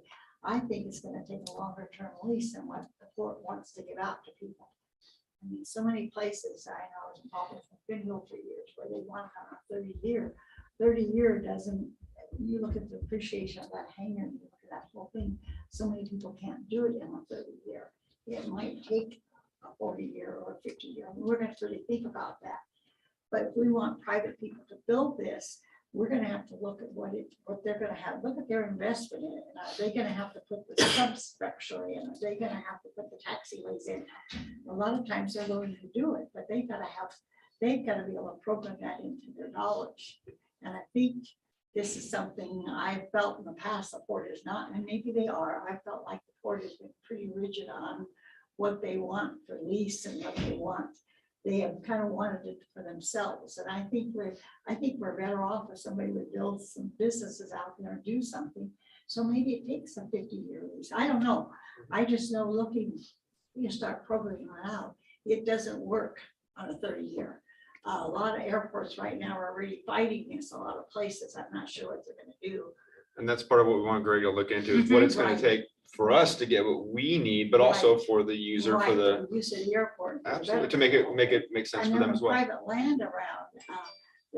The airports that are doing what they call through the fence. There's some different operations, but that type of operation actually expands the size of that airport, because suddenly you've got private hangars and they have to pay a fee and they come through and they got to town, but it takes that whole airport and opens it up. And I think it's something a lot of airports, a lot of places, some airports, I'd love to have everybody, I wish we could load everybody up and go look at a couple airports that have done this type of thing and what they've done to keep their people there. They're very successful. Maybe someday people can go look at a couple of these projects. There's a couple of them that are down in my Greenville area, in Independence, up in Spokane, over at Aurora. I look at what they've done. They don't, the airport at Aurora is like, what, 80 acres? Yeah, it's not very big. But I think what you're hearing is we got a commission that's willing to listen. It sounds like you are, and that's what we're really asking. That's what we're encouraging. asking Greg to start Right, that and process that's really of seeing what we can encouraging. do. I mean, and the other you're thing I right. think about talking about airports that have surrounding homes, both their own personal hangars that have through the fence agreements, is it also satisfies the noise complaint, because these are people. Because we're used to it. We Sure. want Well, it. and they also are not flying in and out all the time because they live there, and so they're not heavy users of the airport. So All right, I gotta move forward. Yeah. I want What's to next? say that I would not suggest that we finance a study to look at changing EFU land over to airport land. If private owners are sitting on EFU land, I That's think fair. they should do their own due diligence to Oh, see yeah. how they can make that through the county into something that could put a private hangar on it. Yeah, It doesn't, That's just fine. But I think there's support here for the original study that's requested there as well. And I think we should, let's move forward with that.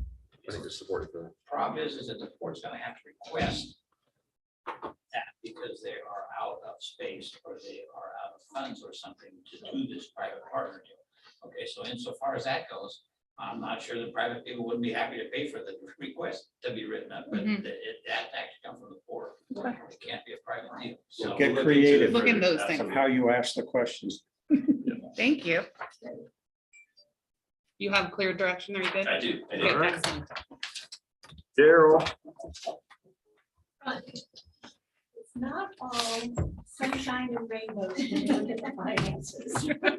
But keeping that in mind, we talked about the challenges of managing the waterfront, year round. You know that it's expensive. Our chances of revenue aren't great. We do our best. And then we've got labor shortages on top of that. So we're doing the best we can. We're constantly seeking ways to manage it better. But the public has a certain mindset of what they expect as far as the services that we provide and how the lands are managed. And so it's always, as you know, a delicate balance to stay within our budget and do all of those things.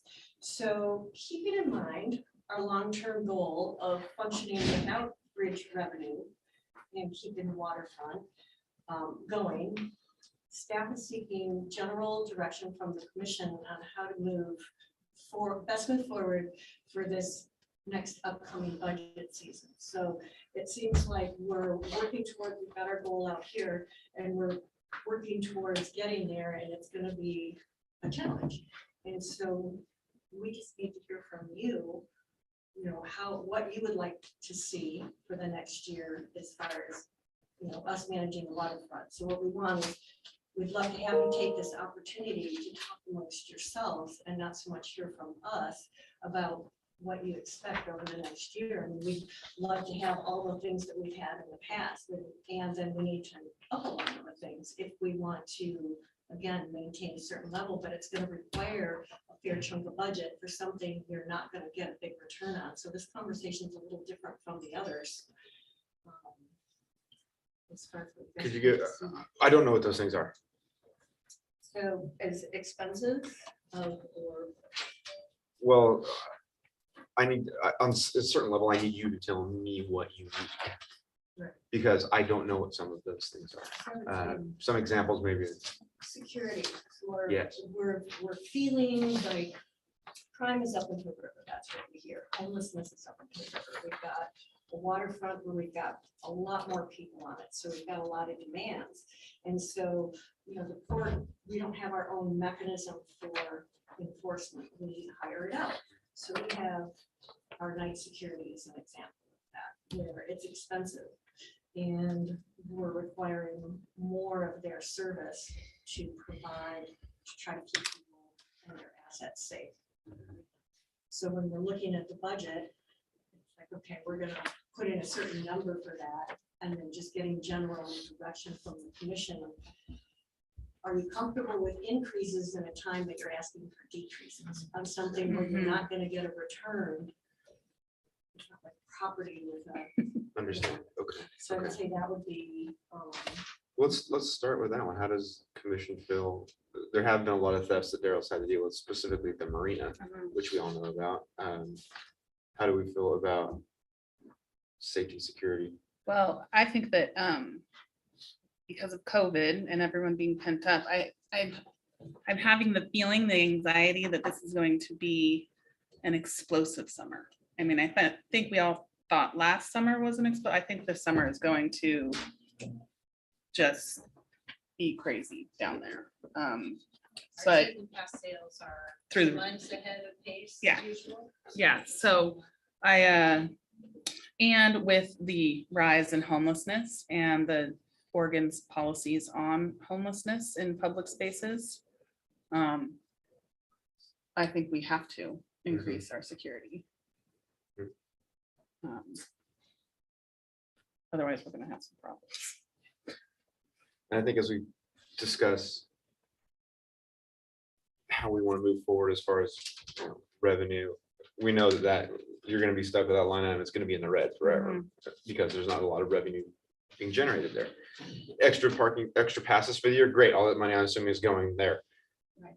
But there's also going to be an increase in John's need with that increase. I mean, it's not going to be just yours. So I think, yeah, I don't know. I need specific requests, I guess, but I think the support is there if we're going to offer those recreational and those experiences for people, and the entire board's gonna be recreational. I think we need to support that. Yeah. I think security is knowing part of it. that I think maintenance is part of it. knowing that the waterfront is a loser, but it's also the face, I mean, it's the most direct face of the port. We want it to be safe and clean. Have it even farther in the red.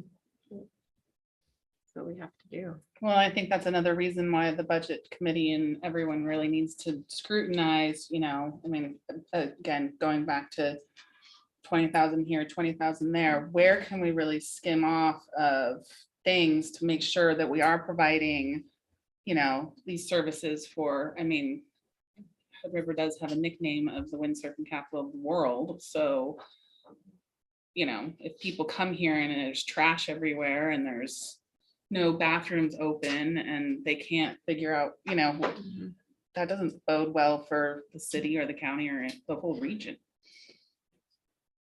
So.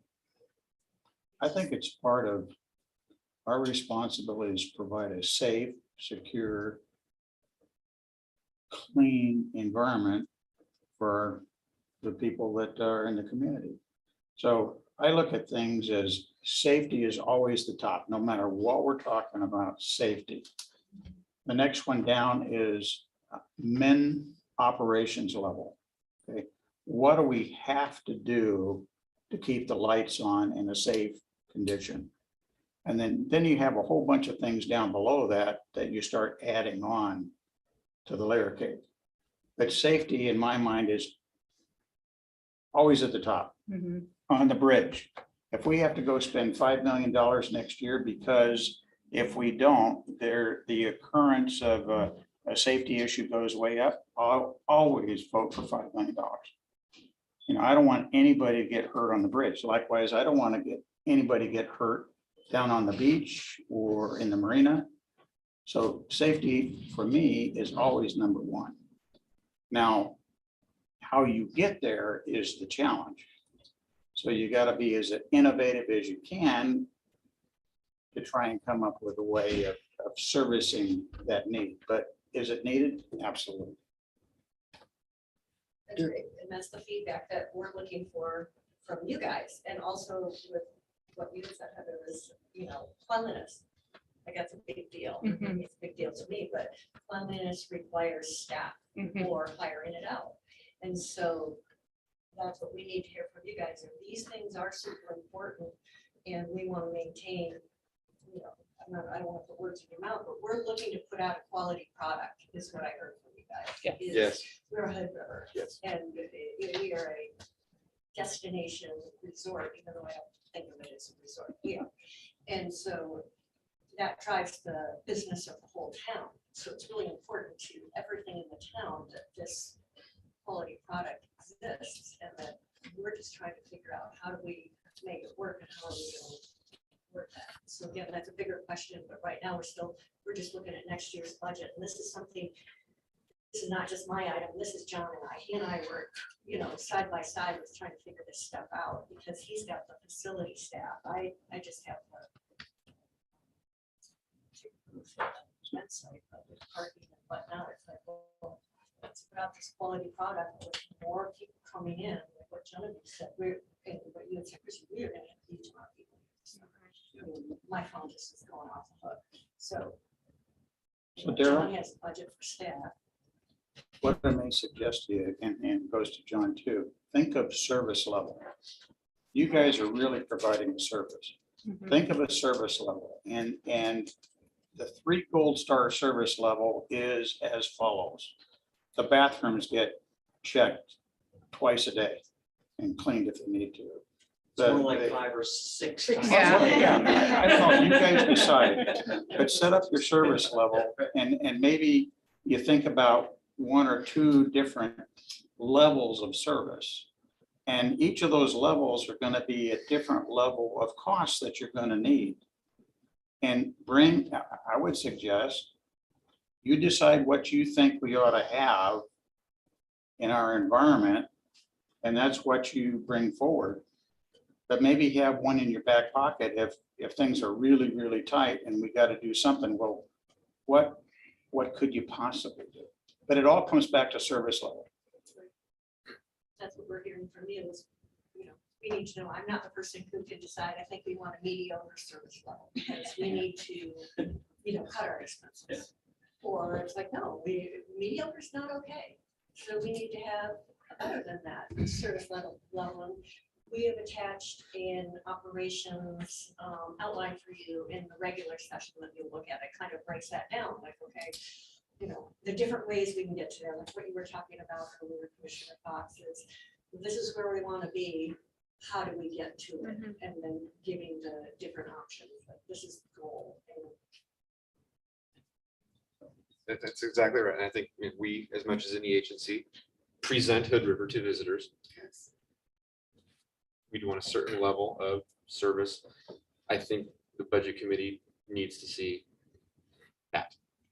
And immediately you're going to get asked if your portion of that's covered, even if it's when we're talking about that. Right. So I think it needs to reflect What that. I'll add is we're heading into a summer that is going to be the busiest summer we've ever had.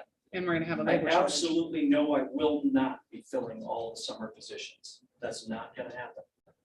Even if we raise the pay, right now we've negotiated to try a $17 an hour market. Go out with that and see what happens. The ad's already in the paper and we're trying to see for that. That being said, that's a big load that gets put on our staff. And I don't want to, at the risk of sounding ungrateful, we took me and we moved me into doing more project management. My plate's full and I'm buried like that right now. We replaced me with somebody with much lower skill level. That's not an even replacement. That leaves us in our, as I see it, in our regular staffing down a minimum of 1 position.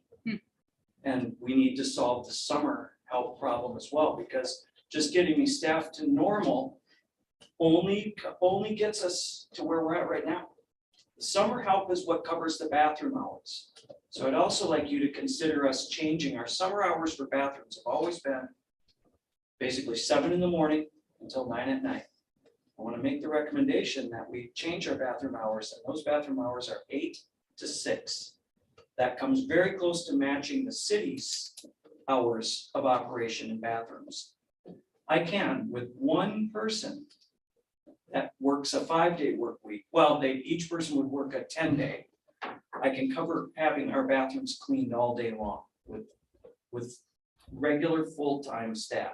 With 410s. With 410s, correct. Should we also look at the cost benefit of having an outside service take care of those? Or is that cost prohibitive? We already know that. It's pretty Okay. cost prohibitive. Okay. Yeah. How many people are you looking for? I would say that 1 person for in a full-time position would be great. No, for the summer. Summer We've help, how hired many in the do you want? past, we have worked with 6 and I've had a flex budget spending that's allowed me to have a 7th person. And I either use that as a 7th person or extending out the beginning and the end of the season. Most kids can't come to us to work until June or even into July most of the time. So we open bathrooms this year, we're changing that. Instead of opening on April 15th, we're gonna open the bathrooms on May 15th. But there's a month and a half or 2 months before I have any hope of One other summer question help for to you. cover those. You're saying that, you're up to your eyeballs right now in other work, and trying to find these 7 people is really tough for you to do. And it's not just putting it out in the newspaper. We got to go do something different. this year. I think we're taking a lot of actions. We're going directly to the high school with some recommendations from the board to try to put that together. I have personally reached out to like the robotics club, and we have some interest there. I think we're generating some interest. Here's where I was going with that. I know elsewhere in the world, there's headhunters that you say you need 7 of these types of people. They will go find the 7 for you. They work for you, but you pay the headhunter a piece of the action to getting the people lined up with you. Now, do we need to consider, authorizing you to go find a headhunter to give you some augmentation? They don't get paid until they start bringing people into you. I think with our current approach and the fact that I'm finally seeing some interest, that I'm pretty comfortable with where we're going right now, especially with putting the ad out. We've done it early this year. Get that ad out there, get to the high schools, talk with them. I have like 3 applications sitting of people who are sort of interested. I have the potential of returning staff, but basically, I'll be honest that none of them want to return for they can do, there have been and are doing far better not cleaning bathrooms. I'm just trying to give you another option and another set of arms and legs to help you.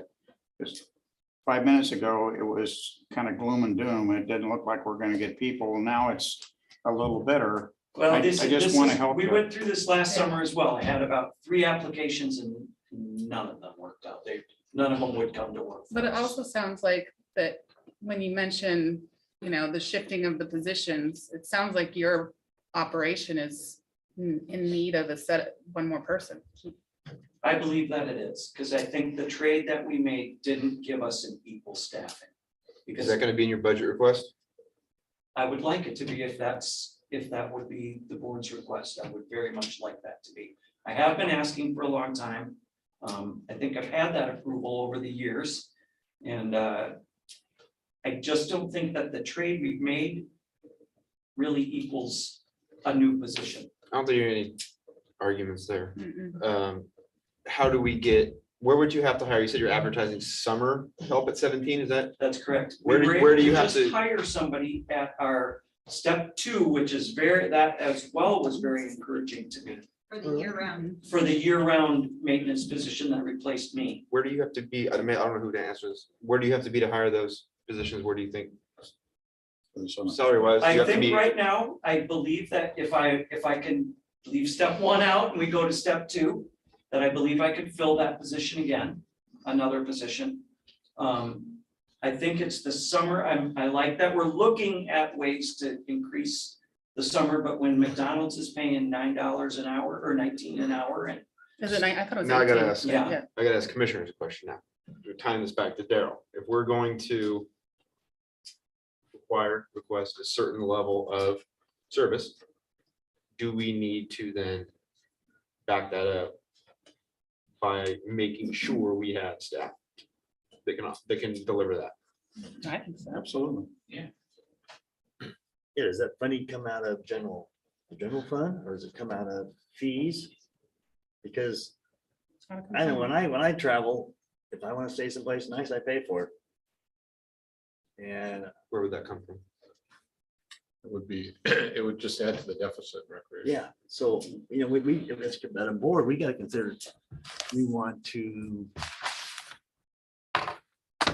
fees for user groups, or as long as that money, that fee goes towards safety and cleanliness and appearance. That's a question for us, Mhm. 5 of us. You bring up a really, I think, out of the box thinking here a little bit, which is not that far out of the box. If we're providing safety services down here and cleaning up the port and in the recreational area, why couldn't we go talk to the city or whoever's got this hotel tax? They're getting revenue off a hotel. Why are they here? Well, part of them are using the facilities. Why can't we got to do really good charging practice, so we're not overcharging them. But why can't we sit down with them and see if we can't get some kind of a revenue stream going for that? Well, we have that in place already with the user fees and parking permits and those things. We have those. But there may be, Daryl may have another suggestions, or John may have other suggestions of how we can, you know. No, but the hotel tax, I mean, it specifically needs to go back to the promoting of recreation, right, and tourism. That's not gonna, interesting idea, not gonna get us anywhere this summer. No, not this Um, summer. So back to my, what do we want to do now? Well, We you can gotta- starting to I put think screws it'd in be- people. I mean, if you need to double user fee for the event site, double it. I mean, So this will drive our discussion in the fall when we're looking at the 2020 rates. We've determined what we're doing now, okay, Mhm. revenue. And so this is, It is what it is right now. it is. but I guess my question, if we're going to ask for a certain amount of service, we have to back it up, Mhm. or else we need to lower that requirement. No, my opinion, we gotta pay for it. Now, the matter is, do we have a wage classification for summer hires that we pay them a decent salary, but they don't get all the benefits? They don't get vacation, they don't get sick leave and all of that already, That's correct. no pensions. That's correct. So I don't know, what is the level 2 start out at It per was hour? $18.95 an hour. Okay, so if you started these guys at level 2 without benefits, you're about equal to what McDonald's is doing. Summer help is gonna start at 17, and which is considerably higher than we had them last year for I don't- entry level. I don't care. What I care is to get you 7 people, Yeah, thank you. okay? Yeah. So if we gotta go a little higher than McDonald's, as long as we're not paying, the rest of it, you're talking a buck, And I think we and a touched buck over partly on summer this is nothing. earlier, is that it's great to raise the bottom end. And I know that my guys make benefits, but when you start cramming that hourly wage of a summer help up against the bottom of our guys, those guys are gonna start that look for work. You And these remember what boys we, are highly qualified to go find higher pay. remember what we said earlier in discussion is that we're looking at a COLA for you for, Right. so that's gonna help. And the COLA does not apply to the summer help. That's correct. And the summer help doesn't get benefits. So it's really up to the managers to make sure that people understand What their benefits are. that the $19 is really more like $27 after you add in all of the Oh, benefits. it's a lot more than that. It just about doubles our wage. If Fred were here, I'm sure he could back that up. Yeah. It just about doubles our wage. My team understands that. But again, it's just that big picture of labor right now and how it's being seen by people in the labor. So force. just to push the conversation forward. Direction. I believe we ought to set the service level high. We got to go get 7 people. And if we have to pay them a buck more than McDonald's without benefits, we ought to go do it.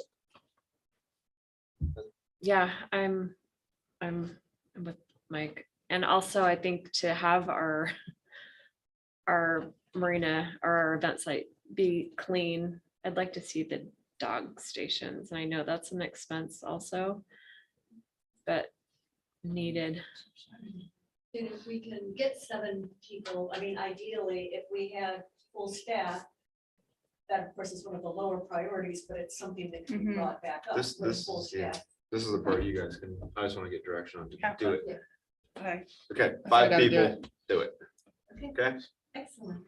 So Ben, from a budget standpoint, what that means is we'll plus up the budget for a new position in maintenance, and we'll plus up the budget for summer help to make sure that we have sufficient hourly rates to accommodate a higher level to attract the people we need. and then we'll be able to see what that cost ends up being. Right. And then from a security standpoint, what I heard is add some cushion, add some additional resources for fiscal 23 that could allow for a second patrol or another officer, because we don't know yet, but some We don't other know what's higher gonna level happen. of private security. Is that right? I think I so. think so. And we took care of the cameras already. But just for the marina. Okay. You know, if at some point we feel like we need security at We're the gonna event need it. site or other places, then, Okay. you Come know, back to us. I think exactly what you said. Yeah. ideally, on the weekends, and I mean, I'm not trying to over ask, I'm just saying what I see down there because it's chaos, is, Mhm. you know, security on the weekend days. We're gonna have to do something. We had additionally added night patrols of the docks to our, it was a change order into our contract. And I believe at this point, with the, unfortunately how it looks, the prison entrance that we have to it now, we've stopped them from being able to enter that way. Good. I personally believe we can take that night patrol out of there. We have cameras. The cameras are doing a great job of snapping photos of everybody that is being noted out there. And I think we can probably reduce that part. It wouldn't change it from him being out and about in the Morridge area. But we pay double the cost in the night for him doing the patrols out on there. And I believe we've got him at this Good. point. Oh, and Not You're, able to you're climb in there. at that point, yeah. yeah, your you're decision. good. One quick question that I have, how often, you know, the key code to get in, you know, your key fobs that you use to get in, how often are those completely, you know, disarmed and everyone has to get a different one? I've never had a complete do-over. But like when someone stops their tenancy down there, I usually turn them off. oh, you turn them off, okay, Yeah. And if we have problems with one, Daryl will turn it off. okay, so that's monitored, Yes. okay, just checking, I was like, how many people have that? Did you get an answer on the 8 to 6 for the bathroom Oh, yeah, hours? sorry. Did you guys? Or would you guys be okay with changing those hours from 8 to 6? Is, if you get your 7, is that still necessary? No. I say let's go for the 7 and keep the bathroom open longer, Get your 7 and see if you can keep it open. Yeah. Great. or. I'm all for that. Yeah. I'm all for the higher level of service every time. Well, but I think specifically because there's food and alcohol sales down there, that we would get in a lot of trouble if our bathrooms were closed at 6. But bearing in mind, there's always porta potties at all the locations. There's 24 hours. So, Let's see if we can get the people and then make a decision if you need to. at that thank time. you. Mhm. Thank you. All right, thank you. Thank you. Thank you, commissioners. Genevieve, Okay, we have 3 pieces of good news and then some things to discuss. First good news is we had 100% response rate to our employee satisfaction survey. That was great. The second piece of good news is that generally, even after everything we've been going through the past 2 years, generally, folks are satisfied.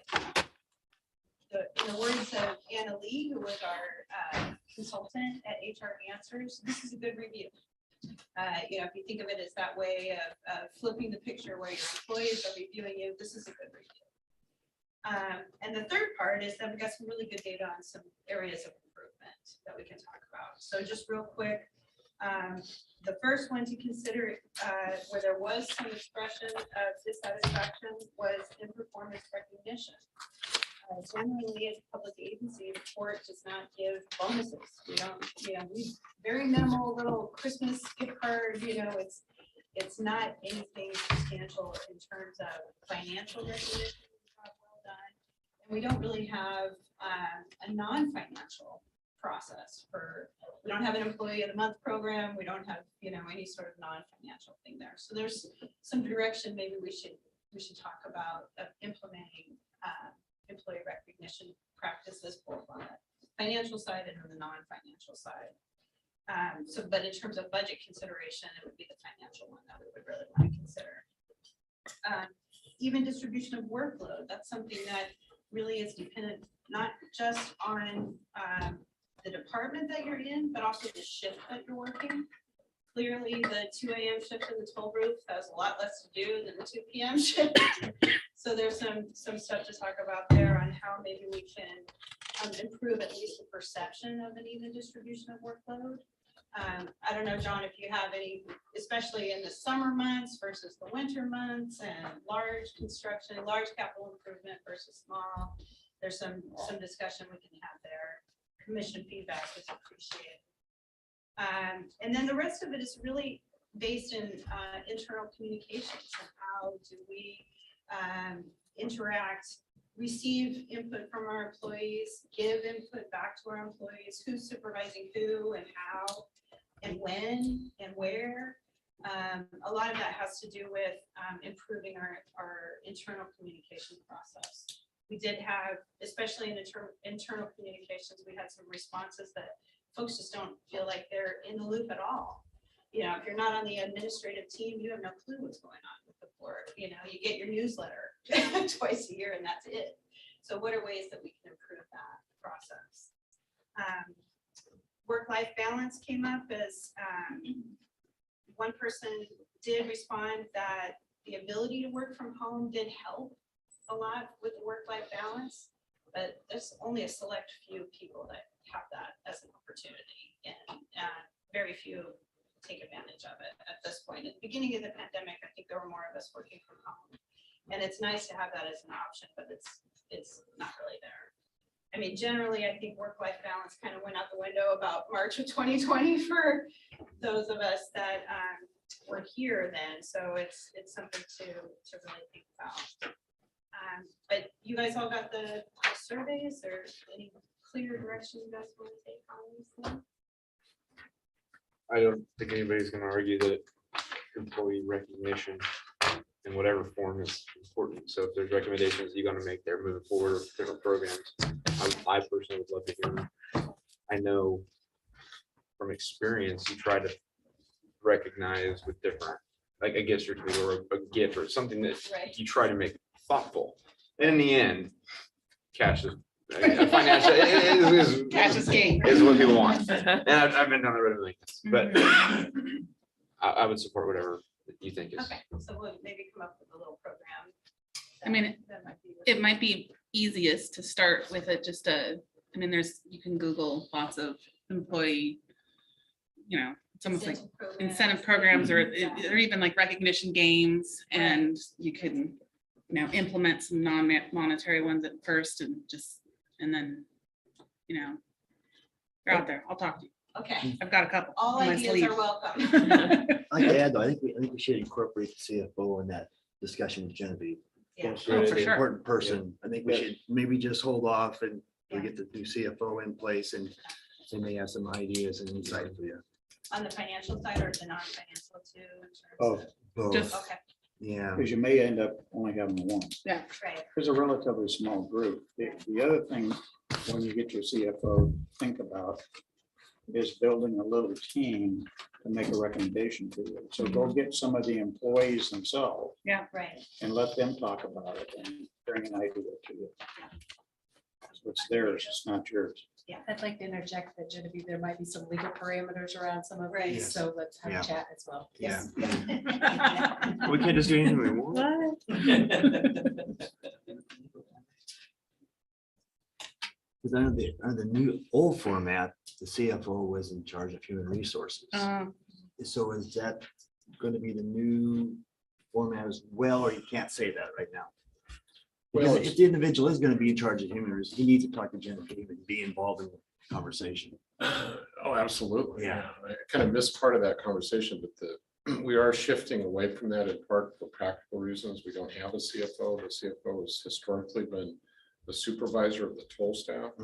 And so we'll bring something forward at the next meeting Okay. with some approval for a shift in that way. But it's also true that the CFO has a really important role to play with human resources, because so much of pay and benefits and Sure. W2 and W4 and step increases and insurance, all of that flows through at some level of finance. Okay. So we're trying to separate those. So there's the practical side and then there's the more, it's the human element that might be in a different position. But it's really dependent on the new CFO. and Sure. He or she is capable.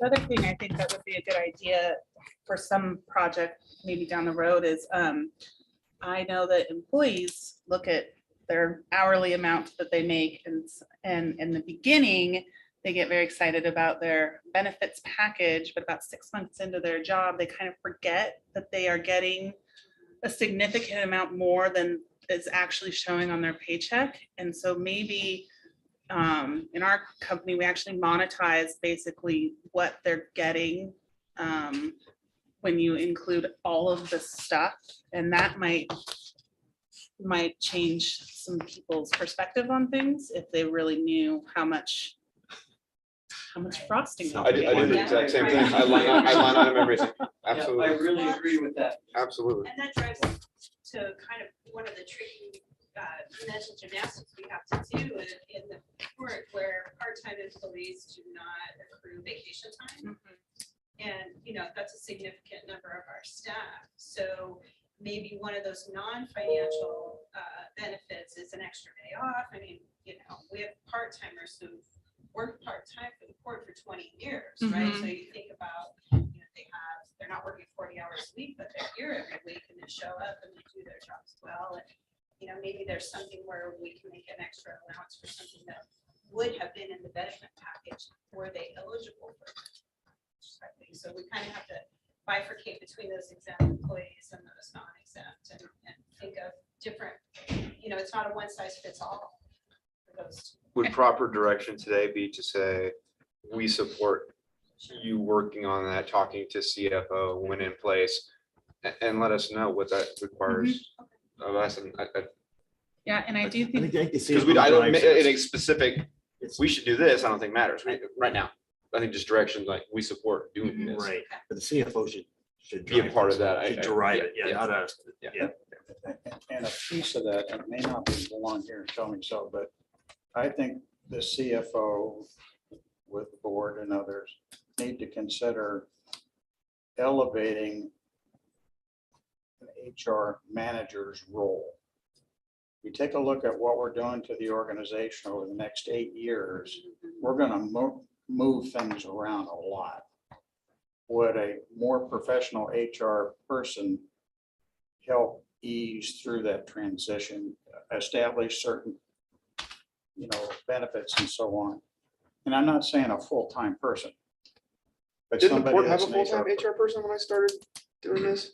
Or No, part-time? No? Never. Okay. I thought I did. And that may be a conversation with the ED and the 5 board members, that we address that Yeah. structure and, yeah. Okay, thank you. One more to go. Well, it's back to me. Before I start on this, I just want to say thank you to everybody, commissioners, for your time today, and staff who spent a lot of time putting this together. These are enormously helpful for our operations. Have this time with the commission. Thank you. So the last one, if I can find it, is I'm not going to go through this memo. You should have it over there. Could you put up the diagram of the waterfront? Please. Your memo. Second page of the memo, there's a diagram.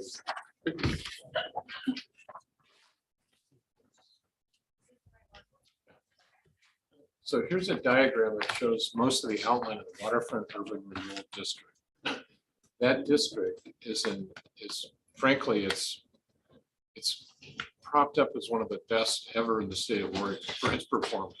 It's a remarkable return on. I'm being personal. And I hope he was a big part of that. Good job. I twitch. Don't hurt yourself there. War wound. So you look at the invested capital and the incremental growth in the tax base, it's enormous. And you can see and judge for yourself whether it was successful. And that district is timing out. It's terminating in 23. The maximum indebtedness, which is the maximum amount that can be spent or debt incurred from the district, is over. It's exhausted. It was, I'm going to guess, about 7 million. I don't know the exact number. Might be a little higher than that, but that's over. The district is over. And I've engaged in some discussions with Will Norris at the city and Abigail Elder at the city. And the focus of city council, frankly, is on a creation of a new west side urban renewal district, a very large one, and intended to last for 20 years or more and to encompass a lot of improvements, including transportation, but also a really big focus on affordable housing. So there's certain statutory limits on how big a district can be within a city. It's 25% of the total land area. And that's a very large district, and so the council is looking at, I don't want to speak for them, but generally they're looking at trying to get that district as big as possible. And to do so, they need to, one thing that would help is to reduce the size of the existing districts. So I don't know all the facts, but I believe that the downtown district is going to be terminated. And what they are at this point thinking, and I'll defer to Commissioner Chapman, but is essentially the waterfront district is done, it's served its purpose, and it will just, end. The question is there unfinished business for the waterfront urban renewal district? And much of what we've been interested in, I think most of the community, is how does lot 1 develop, and importantly, what are those improvements that can be made to the west edge of the Nichols Basin, repairing investments, access to water, recreational improvements that can really kind of finish off the waterfront, or mostly so. So the question, and we won't answer it here, well, there's one question to ask and answer here, but generally speaking, is the commission interested in pursuing, or at least identifying what those options are to maintain some existence of a waterfront urban renewal district? Yes. You're not the decision makers here. 2 of you are part of the board, but it's city council plus 2. So to the extent that there's ideas or options for moving forward in a different way, that would have to go to the renewal board. You 2 would have to be advocates for it, and you would have to convince the other members of some of their action. What I would say is that what I personally, what I dislike here is having this not be a proactive decision. Not being something where the urban renewal board, in their capacity as the urban renewal agency, does not look at options and consider them and make a decision based on their own judgment and the various pros and cons. So what are the options that might be there? One option, as Commissioner Chapman has mentioned, is you could significantly reduce the size of the waterfront district, still keep the kernel of an operating urban renewal district, but significantly reduce the size, therefore contributing land, so to speak, to the proposed West Side district. You could, as I understand it, or existing state law, there's a one-time plus up in the maximum indebtedness. Remember, the MI, maximum indebtedness, is what's established by the original plan, and is the number which you can't exceed, at least when you first establish the plan. Subsequent statutes, as I understand it, allow for a one-time plus up effectively based on CPI. So in this district, just using round numbers, there might be a million, 1.3 million or so that could be increased on the MI, and importantly, increased without a 75% vote of the taxing jurisdictions in the area. A major plan amendment, which is defined, has to have 75% of the taxing jurisdictions in this case, the county, authorize that or approve it. So when you look at the major taxing jurisdictions, we're not one of them. It's the school district, it's the county, it's the city. Those are the 3 big ones. And then there's a lot of fire districts and there's port districts. And that's so there might be an option to increase the MI, allow for some additional runway in terms of tax increment financing without going to a major plan amendment. If the decision or an option were to say, no, we really have unfinished business, we need to increase the MI by $3 million or $4 million and extend the life of the district, because the 2 would go hand in hand, that would be a major plan amendment. You'd need to have buy-in from other taxing jurisdictions. Typically, the school district is one that is indifferent to it because it all goes through the state, the school fund. But for other jurisdictions, when you either extend a district or you create one, are basically agreeing to say, we're not going to take those tax receipts for 15, 20 years or longer.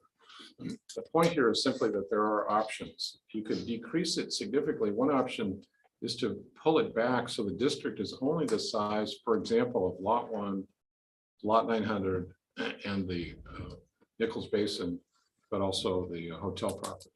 So you're creating the sort of economic engine of tax increment generation and private investment that then, but you're also releasing a bunch of increment and you're releasing a bunch of land So different options that should be considered. And if I just finish one thought, the question is, and the one that I would like an answer, do you want us to take that next step with the help of Elaine Howard, who was part of the team that created this district and is working on the Waterfront District, to identify what those options are, identify the pros and cons, clarify what the path is, major plan amendment, minor plan amendment, and also be clear about where the district is in terms of tax increment generation and the original plan, the expectations for the plan. Well, your statement about the one-time adjustment, use round numbers, $1 million, is that based on the size of the existing waterfront district size? Yeah. Okay, so would do the fact they want that to sunset, they probably wouldn't be in favor of that. Now, if we were to scale it down, our one-time modification, would it apply after we scale it down to the existing size of the water district? Because they've established that, and the original establishment was that original size. And then we're scaling it down, we still want it in a 25% indebtedness. Would it be just be for the new dimension? Or would it be for the existing or the previous one? Great question. I can't answer it. Okay. That's that sort of analysis where you're trying to just iterate. And also the question you're gonna ask us about going to the urban renewal board and asking them to maybe downsize it. We also need to ask the city if it'll pencil, if it's worth it for the tax increment finance for them to do it, to maintain that lot 1, lot 900, and then the Nichols Basin, because they have a formula that they have to work within to make it feasible to do it. Yeah, no, very good points. There's some technical analysis that's needed here, and what I would recommend is the commission take that first cut at that technical analysis and clarify what the district status is, identify what the options are, correlate those with the projects that have been done, and correlate that with the projects that are aspirational. Make sure they qualify, that sort of thing, and then you'd have something to really talk about and think about, and potentially then take to the next or to a future urban renewal meeting. I should have mentioned that I have, based on those conversations with Abigail and Will, in their conversations with Mayor McBride, they apparently made the determination that there won't be an April meeting of the board, but there will be a May meeting, and they're inviting a presentation.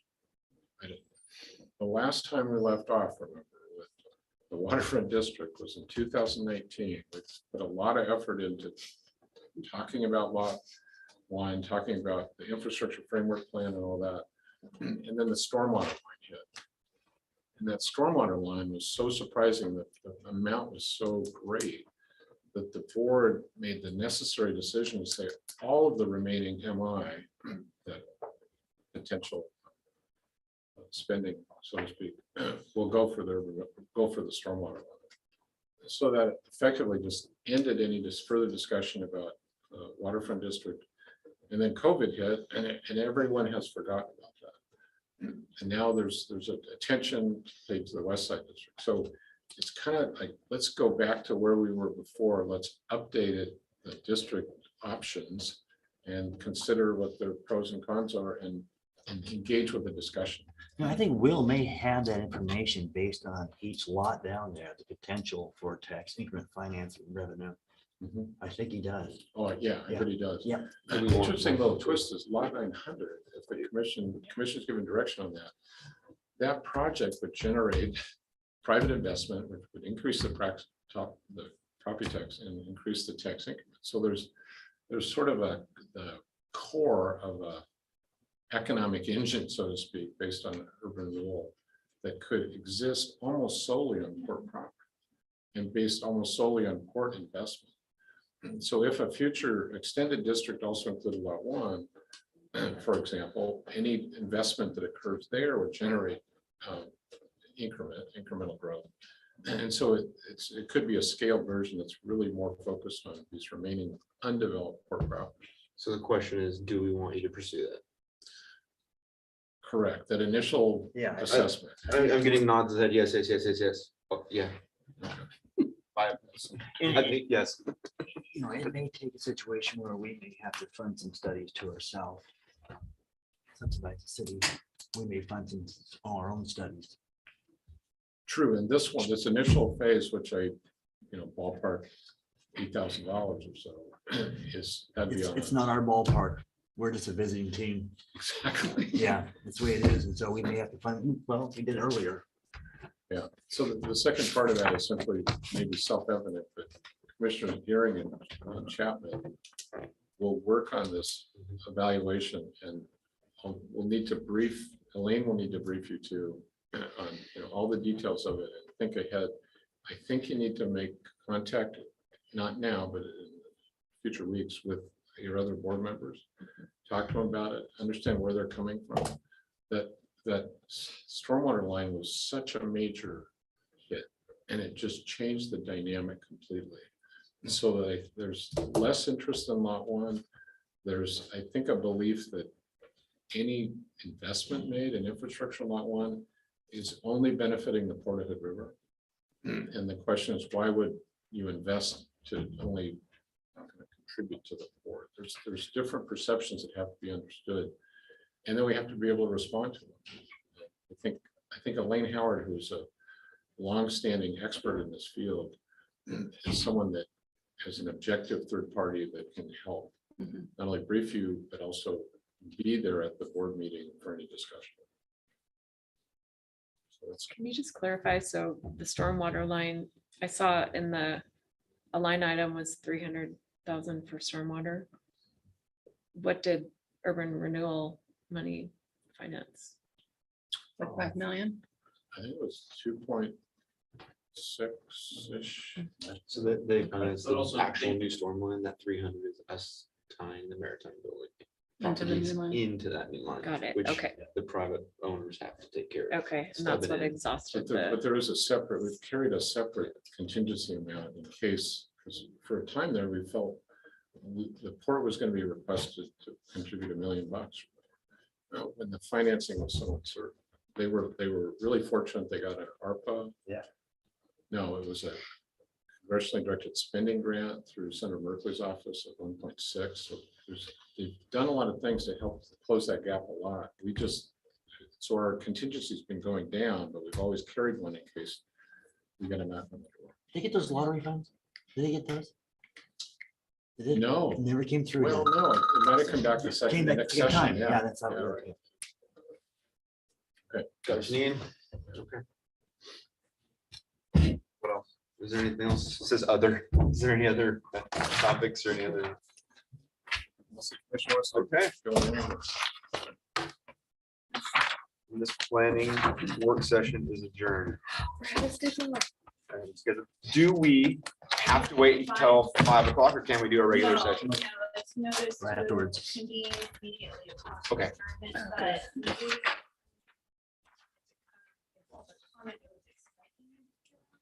I'll just, as soon as she can get down here, I'll stop what we're doing and but that'll need to be before executive session. So, Yeah, and I need 5 minutes to switch from.